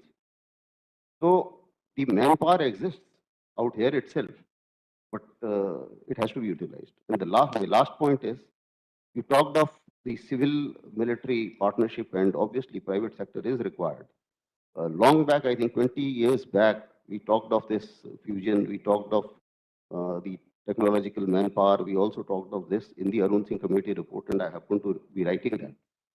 But let me tell you, 20 years have passed, nothing very much has happened, and I'm sure a lot is now happening.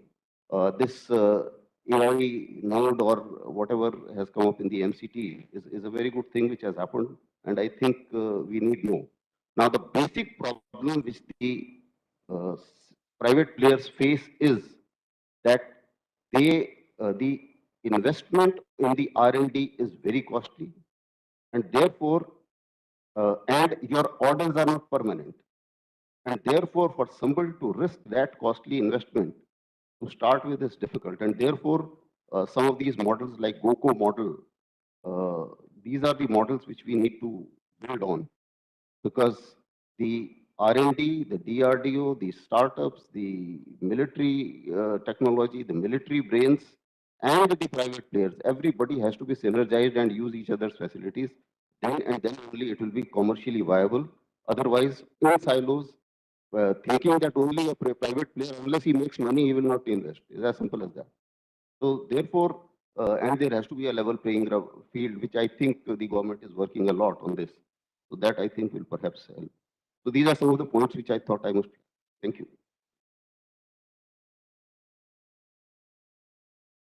First point, I think Mr. Anil Prakash made.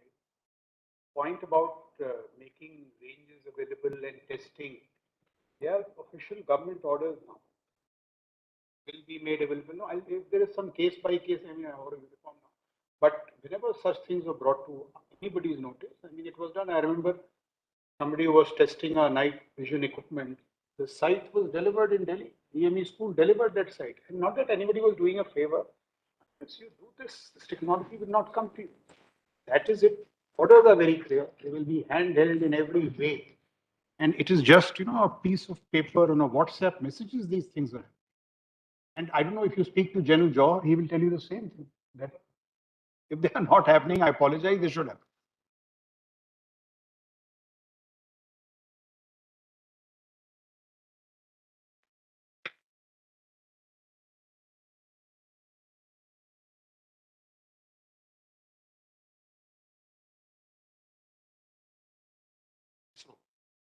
And it is lying Keep for it more than closer, closer. It is lying there for more than 8 months. Yes. So this is nitty-gritty, but there is has to be, everyone should play it's their own part. And like national building concept, they should not look that though this is an additional job for us for testing outside third-party projects. That's a kind Without doubt, what you're saying, if that has happened, it should not happen. But I mean, quite divorced from the specific instance, if you check up generally, there's been a sea change in the armed forces attitude, and that will be this point about private sector participation. I think it is very important, and let me just drive it home. There was a book which was presented to me by Mr. Kalyani called Freedom Forge. I think all service officers should read it. We commonly think that the Americans won in World War II because of superior tactics, generalship. It was a direct call from the president to, I think, the CEO of GM Motors, step in or we will lose this war. And they stepped in a big way. Now, I make this point that the China challenge is so humongous, the private sector simply has to come in. If you don't, we will continue playing catch up. That is the scale of the challenge. And it has to be done with, shall I say, sustained efficiency. What is happening in our case, while a lot of stuff has happened, that follow up, and that is not as resolute as it is. And it was not only the president's call. Here, the prime minister has made many calls. The private sector also stepped up there. For some reason, and could be our faults, the private sector somehow still feels that, no, this is not an area to go to. I cannot really fathom what the reason is. The point about orders, you see, orders will come, but I cannot think very honestly of any system of guaranteed orders. But of late, many private sector players who have put their hat in the ring, the orders have come. In fact, we have now, at least for the artillery, a system was devised where you almost divided the cake and just said that you go through the trials, and there now there are genuine problems. Many of these private players with very good technology tie-ups have not been able to deliver, and they themselves acknowledge. So it is, a combination of these factors. It is not that the private sector, if it decides to step in today, tomorrow they will produce that gun. It will not happen. They will not be able to do it. There are serious challenges. But from the military side, it is the Indian Army side, right from General Rawat, General Naravne, Raksha Mantri. It was very clear that we have to open up to everyone and all these people. And if you speak to some of these startups, I can give you some names and all, they will swear by it. Speak to Samir Joshi. Swear by it. So while that isolated incident, if it's with DRDO, I mean, it's not really our thing, but it should not happen. It certainly should not happen. It should be. The point that General Yadav made, see, this theatre commands and all, yes, there is a very strong reason for theatre commands, all those things of unity of command, optimization of effort and all that. That should certainly happen.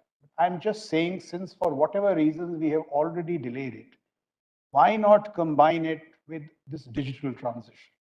In my personal view today, I would prioritize structural transformation below digital transformation. And not because theatrization is not required, because it will got delayed so much.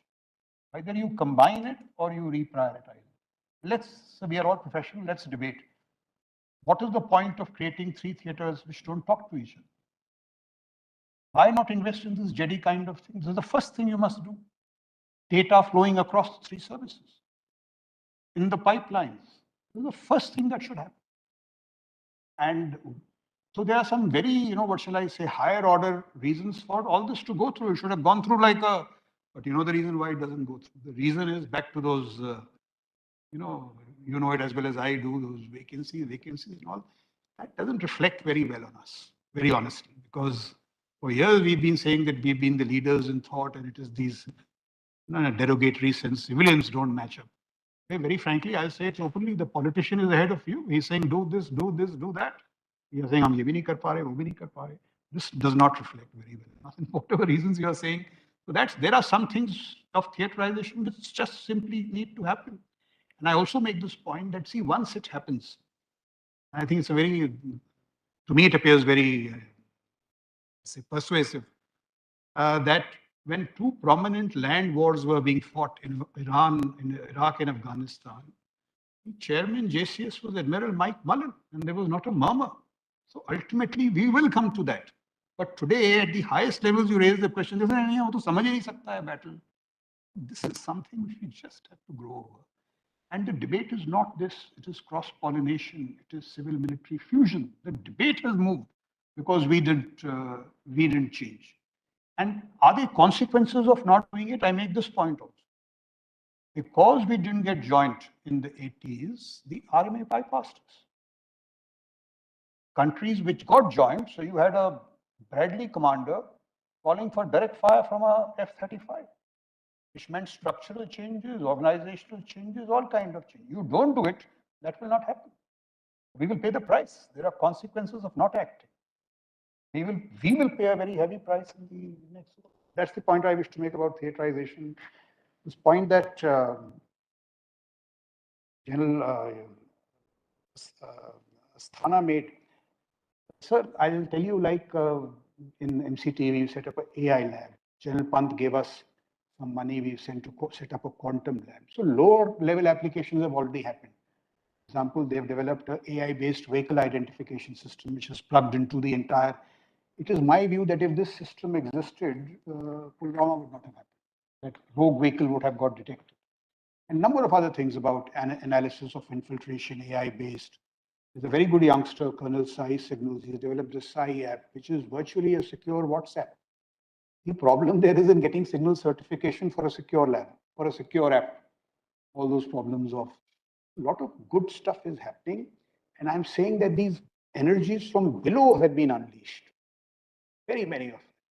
And it is just because allowing these three institutions to do what they should have always been doing, always been doing. And it is not, it doesn't affect training adversely in any case, because this is all real world stuff which is reinforcing, what is happening. The private sector points that you made similar. I mean, it just has to happen. For some reason, it is not happening. It is not related merely to orders. Like I said, there's this model of artillery guns where the cake has been virtually sliced. The trials have not gone through. And so there are problems on both sides of it. But anyway, in the national interest, we have to get past this. Questions from the house? Yeah. Yes. Okay. Jan VK, then request Jan Sani. And anybody else this side? Yeah. Okay. Let's have 3 questions from.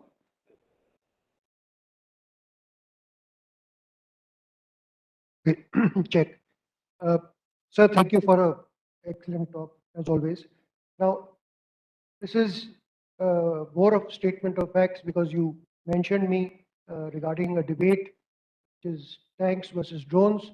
I just take you back 4 decades ago, there was a big talk about ATGMs versus tanks, and eventually both found their respective places and continued. So in response to your 5 postulates, I'll just give you 5 bullet points. Now, the first is to do in this age of strategic communication. We don't really know what to believe or not to believe. And therefore, our mind must be always open. You talked about Ukraine. Well, Iraqi freedom, there were so many civilian casualties, nobody spoke about them. Now, here I would take Russia played a very responsible war, where they created humanitarian corridors. In war, do you hear of humanitarian corridors? Our own students benefited from that. Okay, so that is one issue where we must be very careful on what we believe. The Russian army, till yesterday, was the only army that could stand up to the US. And suddenly the same army has become full of conscripts and recruits and people who are absolutely ill-trained and do not have the leadership either. 600 tanks have been lost. That's what we're given to believe. Okay. So from here, I tell you that, sir, maybe that slow movement that you referred to, non-tank-like movement, may be part of a design. It was more like desert warfare. It was isolation investment, and that is all they did. I think tanks were used as a deterrence and not for anything else. You just take a comparison, there are just 2,000 odd tanks with Ukraine versus 10,000 plus tanks with the Russian army. All right, so there was no comparison here. Now, coming to what do we have? Sir, we've got 7,000 plus tanks with China and close to 3,000 with Pakistan. They're fast catching up with us. Now you disband the armored corps, take away the tanks, and you don't even have the drones. How are we going to fight this 7,000 plus 3,000? We must have an action plan in place before we think of such things. Really speaking, it's only a tank that can destroy a tank. Really speaking. Okay, so that takes care of my 4th point. And my last point, sir, I think we should look somewhere else. When we're talking about drones, we are invariably talking about drones in the sky and how to knock them off in the sky. We need to understand a drone can carry only a limited number of rounds or ammunition, vis-a-vis 30 times more which can be carried in a single tank. More than that, a tank is a very versatile weapon system. It can move anywhere across any kind of terrain. A drone will need a specific place from where to take off and land. I think we should focus on to that place, and that is the place we should target in the future as far as targeting of drones is concerned.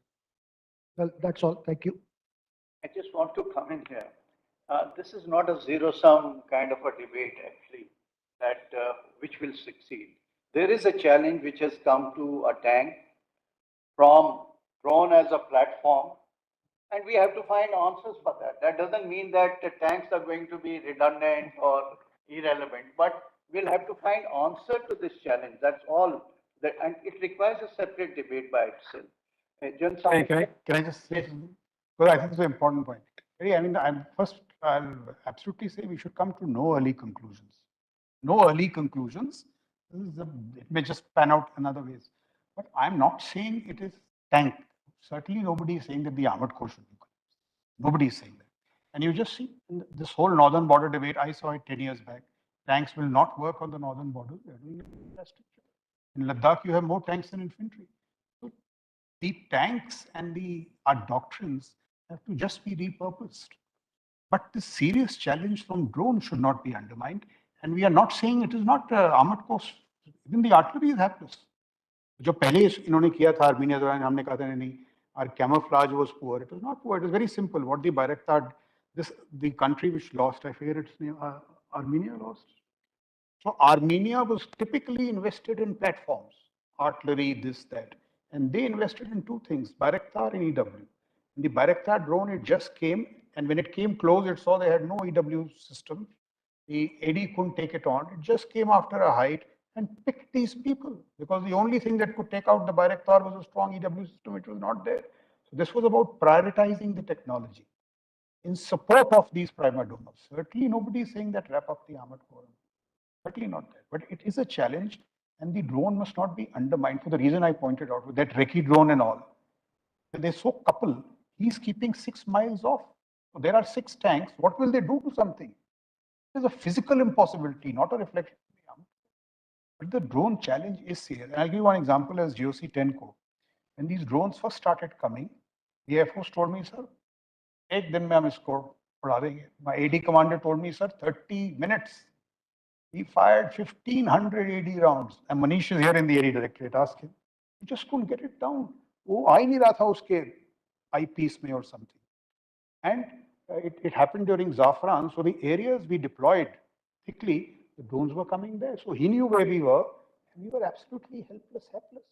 Then NTRO stepped in, and a whole lot of other people stepped in. The drones were not brought down. So it is not vis-a-vis the armored core, but the larger drone challenge is very real, and we must not undermine it. Just take a serious look. That's all I'm saying. I'm sorry.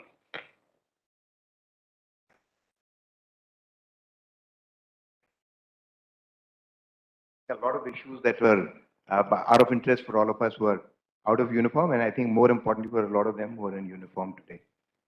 I just flagged 2 or 3 issues. I think the issue of the Russian performance, I think it's been a great information war as far as the West is concerned. So really speaking, what has come out and what the truth is between the lines will take a little time before it really emerges. It'll be post the conflict.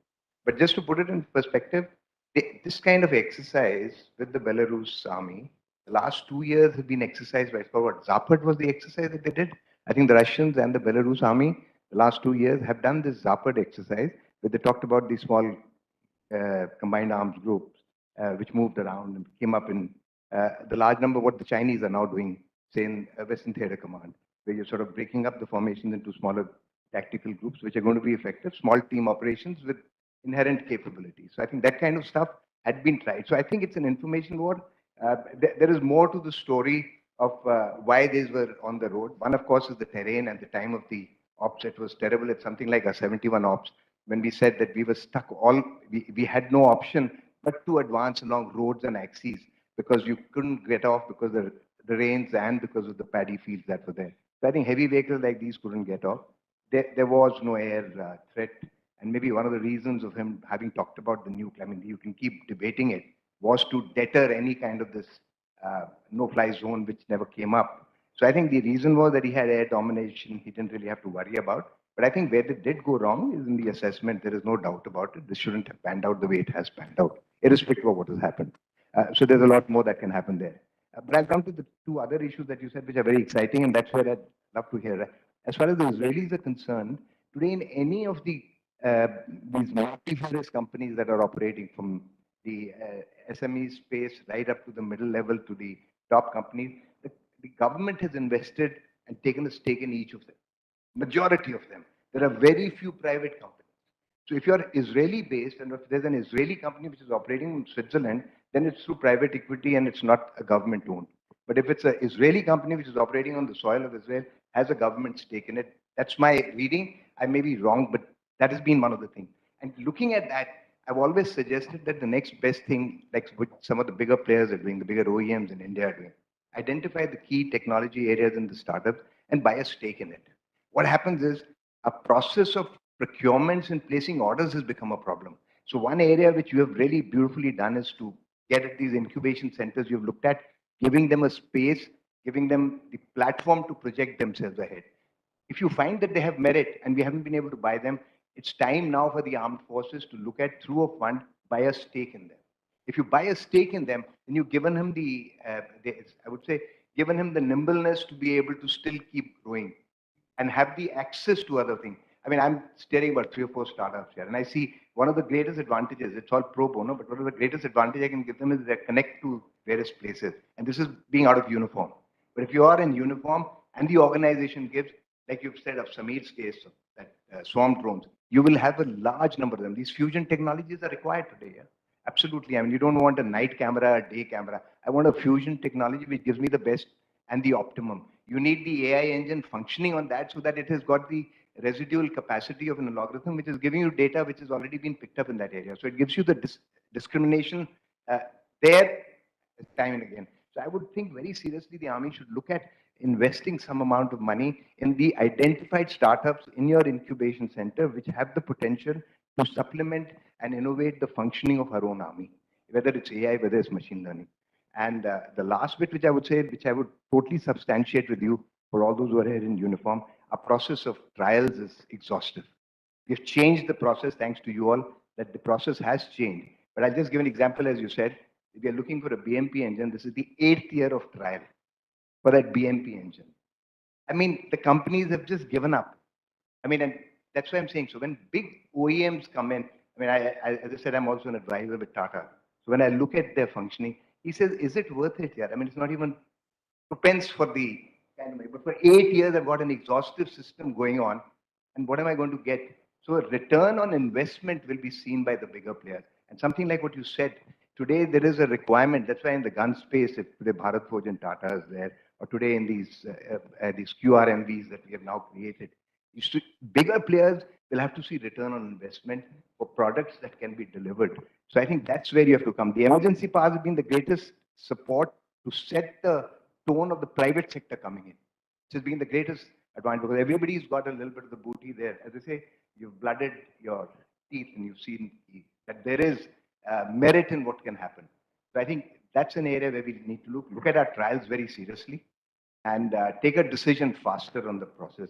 And I think, as you said, up the chain, you can't hold that Colonel Saab at ransom because he's been given some strict fundamentals under which he has to assess and make a comment. So I think it'll have to be at our level. We've done it in MO, you've done it yourself. So I think that's the answer. We'll have to see that we'll have to be more assertive in our assessment at the bigger picture to put the bigger picture when you're looking at the trial reports coming up the way.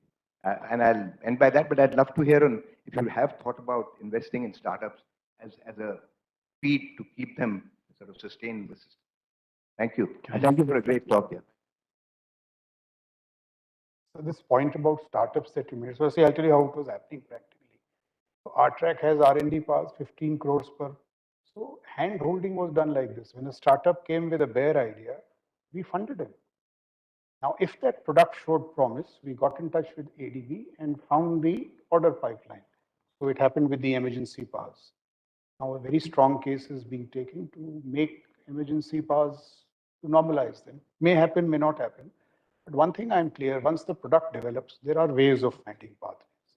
That is not difficult at all because people want to see what has happened. So any startup who actually delivers, funding is not possible at the root. Startup, there are some deep tech startups, they want greater funding. That is not possible in the present. But see, this is where this opportunity from like Israel opens up. Israel is very strong public-private partnership, like Mafat. And they have a defense proposition and a commercial proposition. The commercial proposition is that if you come, get 100 crores, put it in this, they will just check out that startup in terms of technological competence. If he meets the bill, Mafat is saying that we guarantee you 7 times your investment in 10 years. They're guaranteeing it. They are guaranteeing it because of the figures that I churned out to you. VC funding is 34% coming to them. They have gone so far down the chain in this public-private business. And even if they are government, their government outlook is very much more private and flexible and dynamic. Going there. So that's that point about Russia. I just have one point. I mean, it could be early days and all that we can. But one thing is certain, and that what is the lesson in our context? To me, it appears to be this: that large-scale maneuver of mech formations. The last time I've seen it happening in a very realistic fashion was when I was a youngster, when May fever happened and Digvijay happened.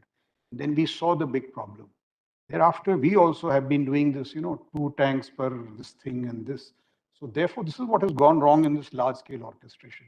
And in the Russian system and the American or the Western systems, if you compare, there one radar will be carried by 16 vehicles. The Western system, a radar will be carried by 2 vehicles. So this is also a problem that we need to address now.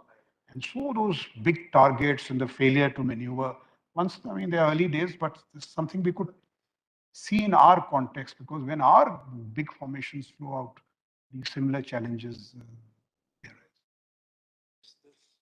arise. Yes, please identify your officer in uniform.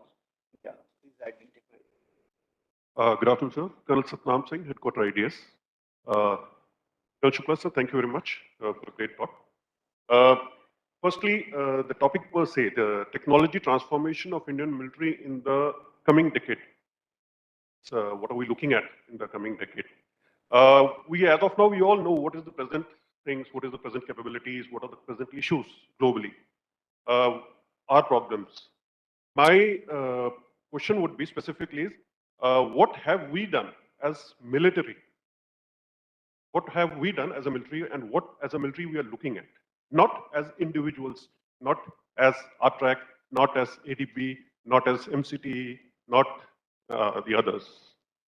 Certain comments from my side, sir. We as the military, we are looking at technology, we are looking at a capability. Industry is looking at the products. So there is a difference. How to bridge that gap?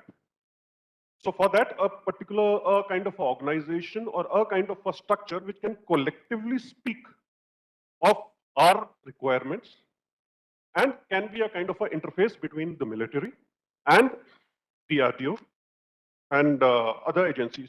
We do have other places also where a lot of talks are going on. I've been attending this workshops and seminars of St. George, the COS, the FICI, and a whole lot. And everyone is talking about technology, but a kind of a collective, this thing, which can, a collective organization, which should be talking about our requirements per se.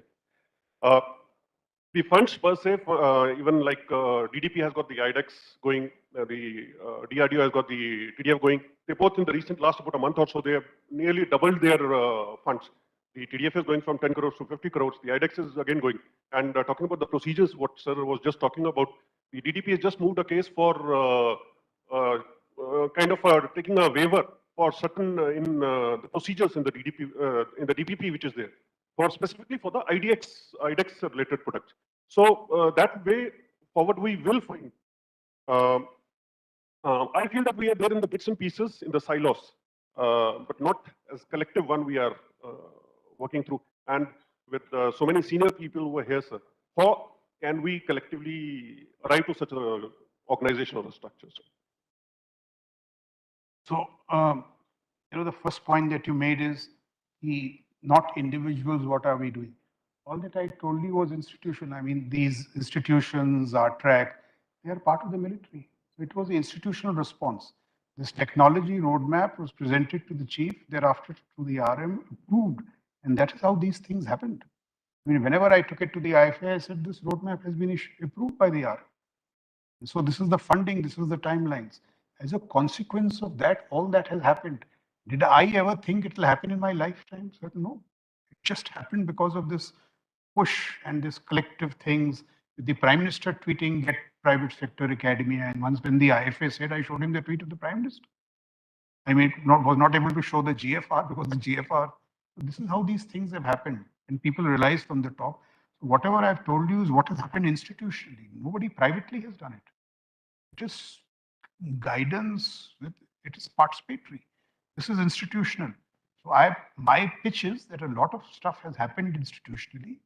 When it comes to the China challenge, we have a long, long way to go. So now how to bridge that? The principal reason, like you talked of TDF, IDEX, is it happening? Yes. Much of it is still in files. That's the problem. It is not manifesting on ground because we still have that file culture. And therefore, that point I made, most people say that technology will never come unless they are agile bureaucracies. Now, agile bureaucracies is key. This point about that trial report. While, I quite respect his views when he says that, sir, I'm bound. I'm respectfully making the point that he's not bound. When you are sure that weapon has fired 6994 rounds, there is a format. Why can't you write there? And if he writes and up the chain as it is endorsed, see what will happen, it will come. But when two disagree and I overrule, it is less likely to come. Now, this is the agile bureaucracy. It has to be a mindset change. When we were young, what were we told? That find the rules to deliver. Now, suddenly this has changed to say that the rules don't allow us to deliver. So it is interpretation of that format. We cannot be slaves to formats. And now see what is happening. And no personal comments. Maybe I have also done it in my initial years, younger years.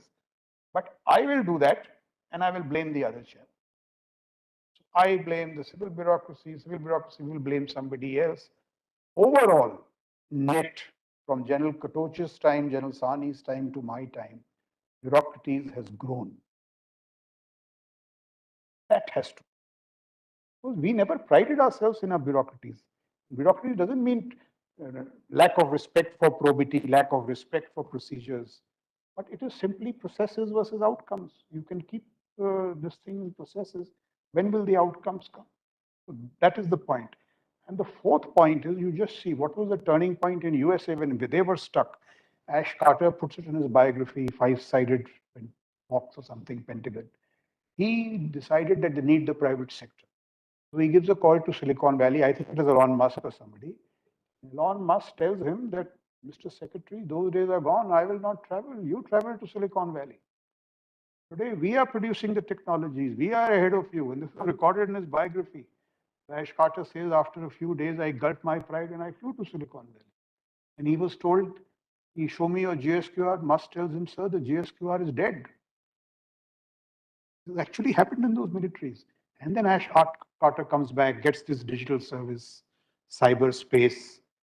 So this is the whole point. Should we set the agenda? Should we set these things or wait for Israel to do it, China to do it, this to do it, and then we do it? So now go to non-defense sectors. It is my view that in non-defense sectors, faster stuff is happening. Mr. Gadkari's ministry or Railways ministry, within the same rules. This is the challenge. And if you don't do it, you will not get this stuff. That's my frank response. We have 3 questions from outside. First is about a question by Group Captain Narang on Army Design Board and what role is it playing in technology development and what should its ideal role be for future? So would you like to respond? Yes, I think the Army Design Bureau has done a wonderful job. I think it goes back to General Saha, Chanan, now Jauhar. And see the times, I mean, I recall those times when Bharat Forge wanted to try their gun. Our response was that we cannot make our ranges available. That has changed greatly.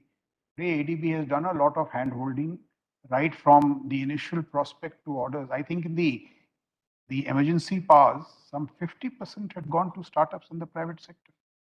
All this loiter, and they all got deployed now. So a lot of change has taken place. It would not have happened without the ADB. From, right from those initial things when they were taken to demos in Ahmednagar and Devlali, opening up the ranges, all that has happened. At any time today, and it has not happened like this when people have seen the results. So Tech Mahindra opened, I don't know, I think what do we call it? I'm just forgetting. innovation center in CME. They opened it. They started with 6 interns. They were 20. Many of their projects have got funded. And because of that, Bharat Forge now has opened a similar center in MCME. When Samir Joshi started, he was the only chap with the drone algorithm.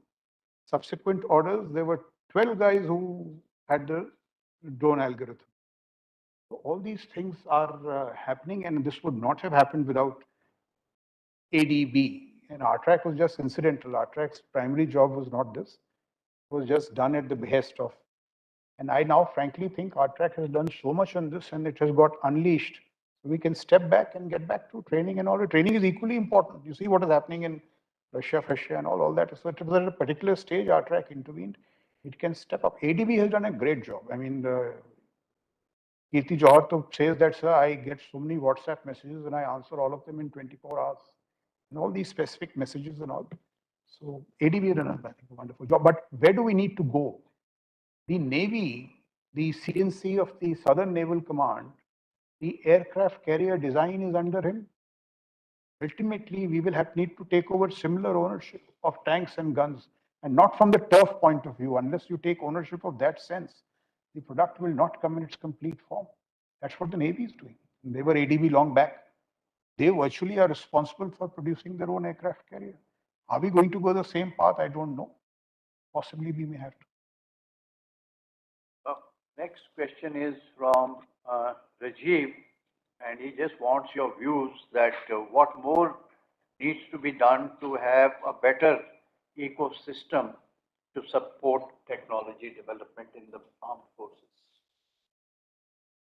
That's all that I spoke So of. that's already been, the last question is this thought about challenges of public-private partnership in developing cyber weapons, and what are the safeguards and all that, certain safeguards, and from how those safeguards are going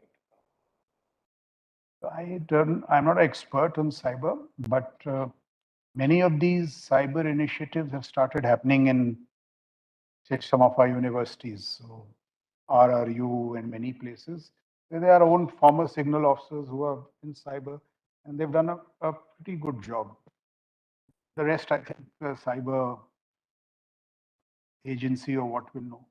But from all global militaries, one thing is certain, that these domains, space, cyber and all, they have primarily been propelled by civilian talent.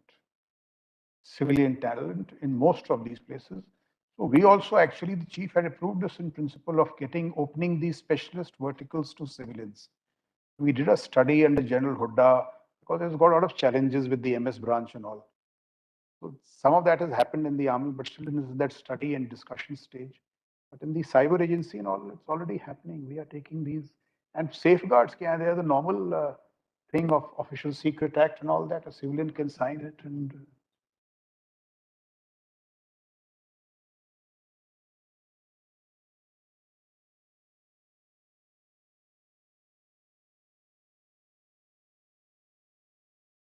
therefore, you need those deep technology startups, or you'll keep begging.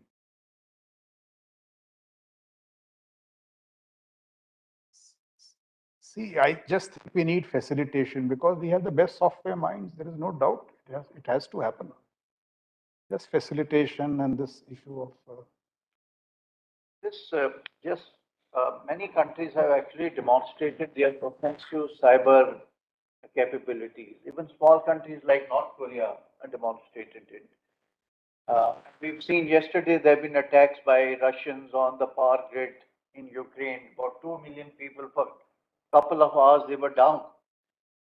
Now, while we know that well, India is also on its way to develop offensive cyber weapons and create a credible cyber deterrence capabilities.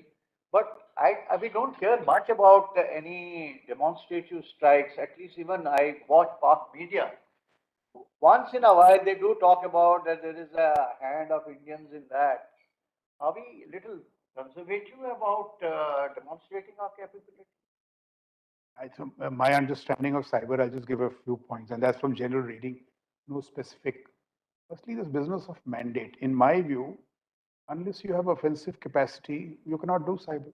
Because the way to do cyber is, say, between two adversaries, he should know that I'm in his networks and I see him in my networks. And the fact that both see each other and both have the tools produces deterrence. And why are you there? Because you are wrecking and you will strike only at that opportune moment. So offensive cyber is inherent in cyber warfare. These differences cannot happen. The other thing is that should the military get in or not? So a good example is US. Last elections, before that election, when this debate was going on that should it go and why should the military come into cyber? So when the hack took place against Clinton or whatever, the cybercom boss read about the hack from the newspapers. The next election, by the time it came, the cybercom was authorized to secure the elections. The elections were secure. I feel that the kind of capacities that are needed in cyber world over, it seems to me, that the last resort kind of capabilities are with the militaries everywhere, in the IDF, here, and therefore they will also come to us. But our whole cyber agency is still being set up. They are fighting for land and all that. So unless something is already happening, which I don't know, but that is the way it will ultimately happen. But I think the real material point is this, that should we grow space, cyber and all in independent silos? What the Chinese have done, SSF, they have integrated EW space and cyber. UK Strategic Command, its only job is to integrate space cyber with traditional. So these are those larger questions that need to be answered. Because I think in our case, either they have been answered and we don't know, or they have not been answered.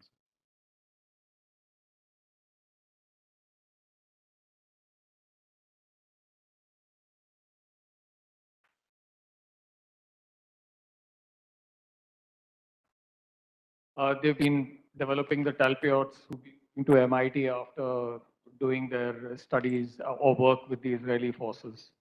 And they always remain associated with the Israeli military wherever they are globally. We are also fully aware of the DARPA model.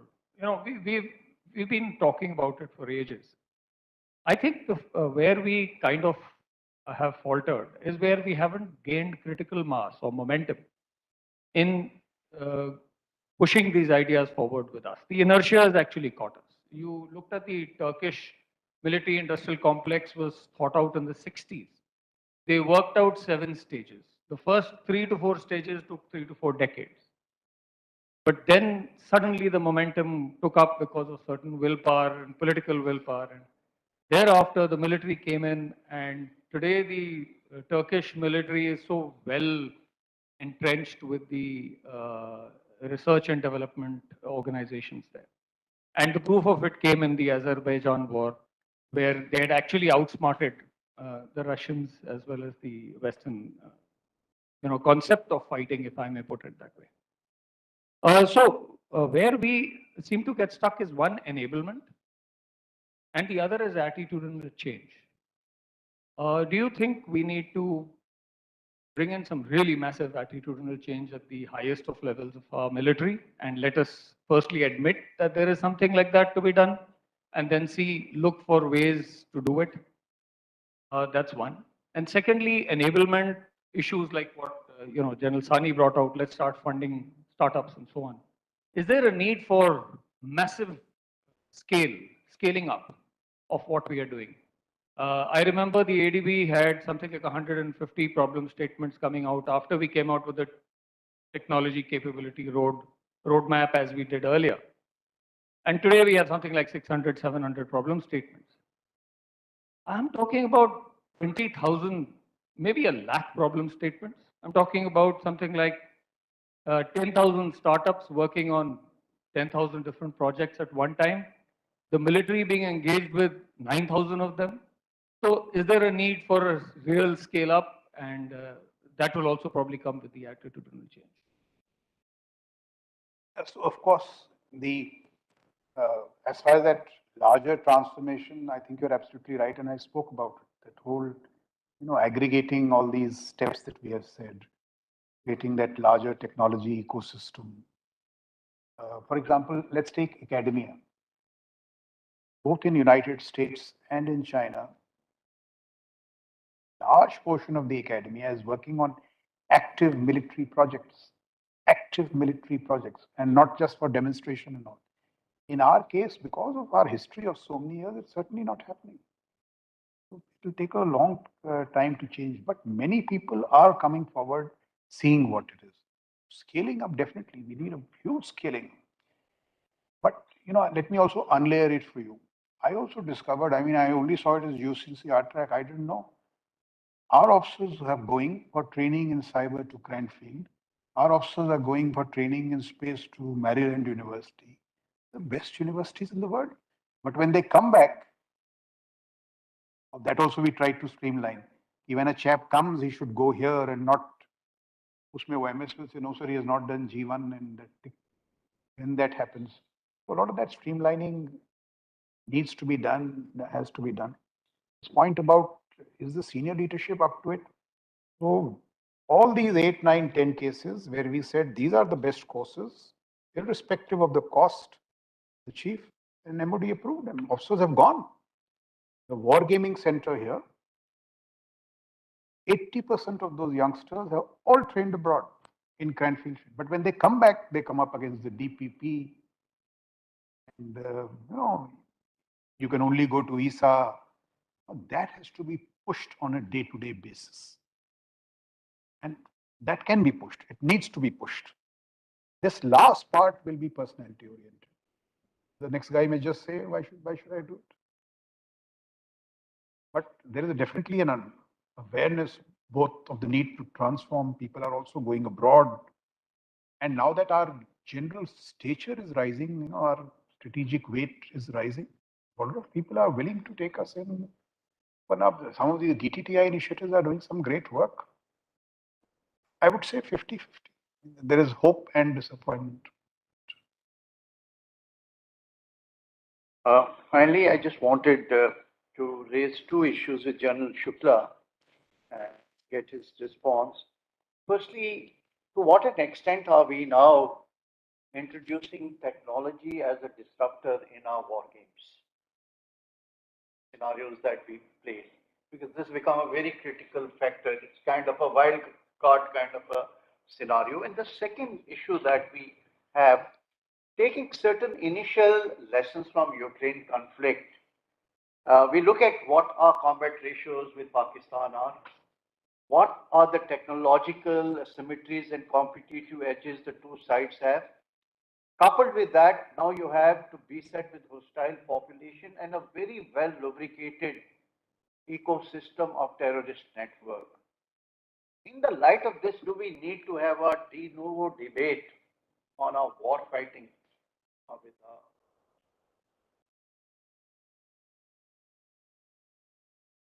So, as far as the wargaming is concerned, say before we come to technological disruptions, at least in the army, we've had full-fledged wargaming on this Greyzone business. That has been studied in great detail and at formation level where these Greyzone plans have been formed in. At least I've seen them happening myself. As far as this disruptive technology business, what you are saying was exactly the chief's point. And he was saying that I don't want that same stuff happening. I want those drones coming out of their helidromes. I want our nets to be jammed, all this business. And all this was to happen recently in a certain war game, which I did not attend because it was one day after my retirement. So the intent was definitely there. What actually played out, I don't know, but certainly disruptive technologies and all, not this traditional stuff. All these issues are being given attention. This point about the Western adversary, I think, is a very good point, because all our experiences of the past is that whenever we have rebalanced to the north, something has happened in the west. So Doklam gets followed up by Pulwama, and suddenly and this Western adversary cannot be undermined. In fact, we did a study in our track about our accumulating strategic adversity. And the biggest problem is that there are three potent pincers.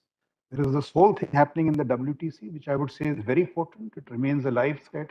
There is no evidence, in my view, to suggest that it is any way lesser than Taiwan. This business that Taiwan is a more likely contingency, I don't think so. At least in terms of what force dispositions you see, even in the open sources, it is very much. So that is one.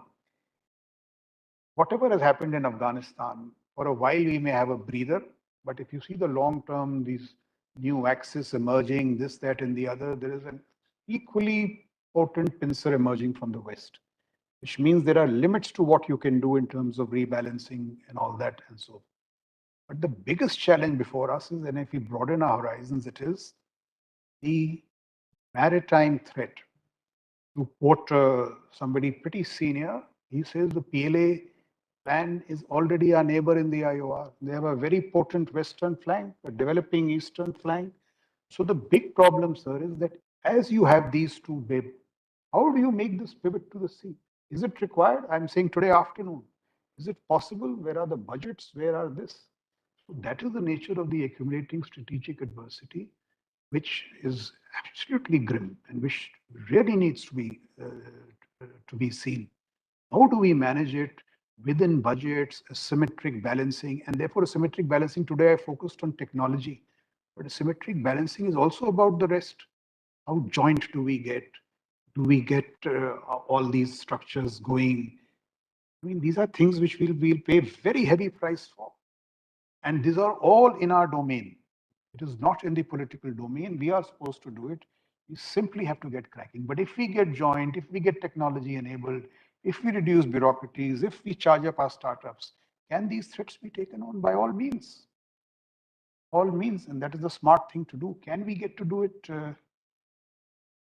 But I do think, I mean, I agree with you totally that while that is the bigger worry, there are all kinds of worries around this, and they're absolutely potent worries.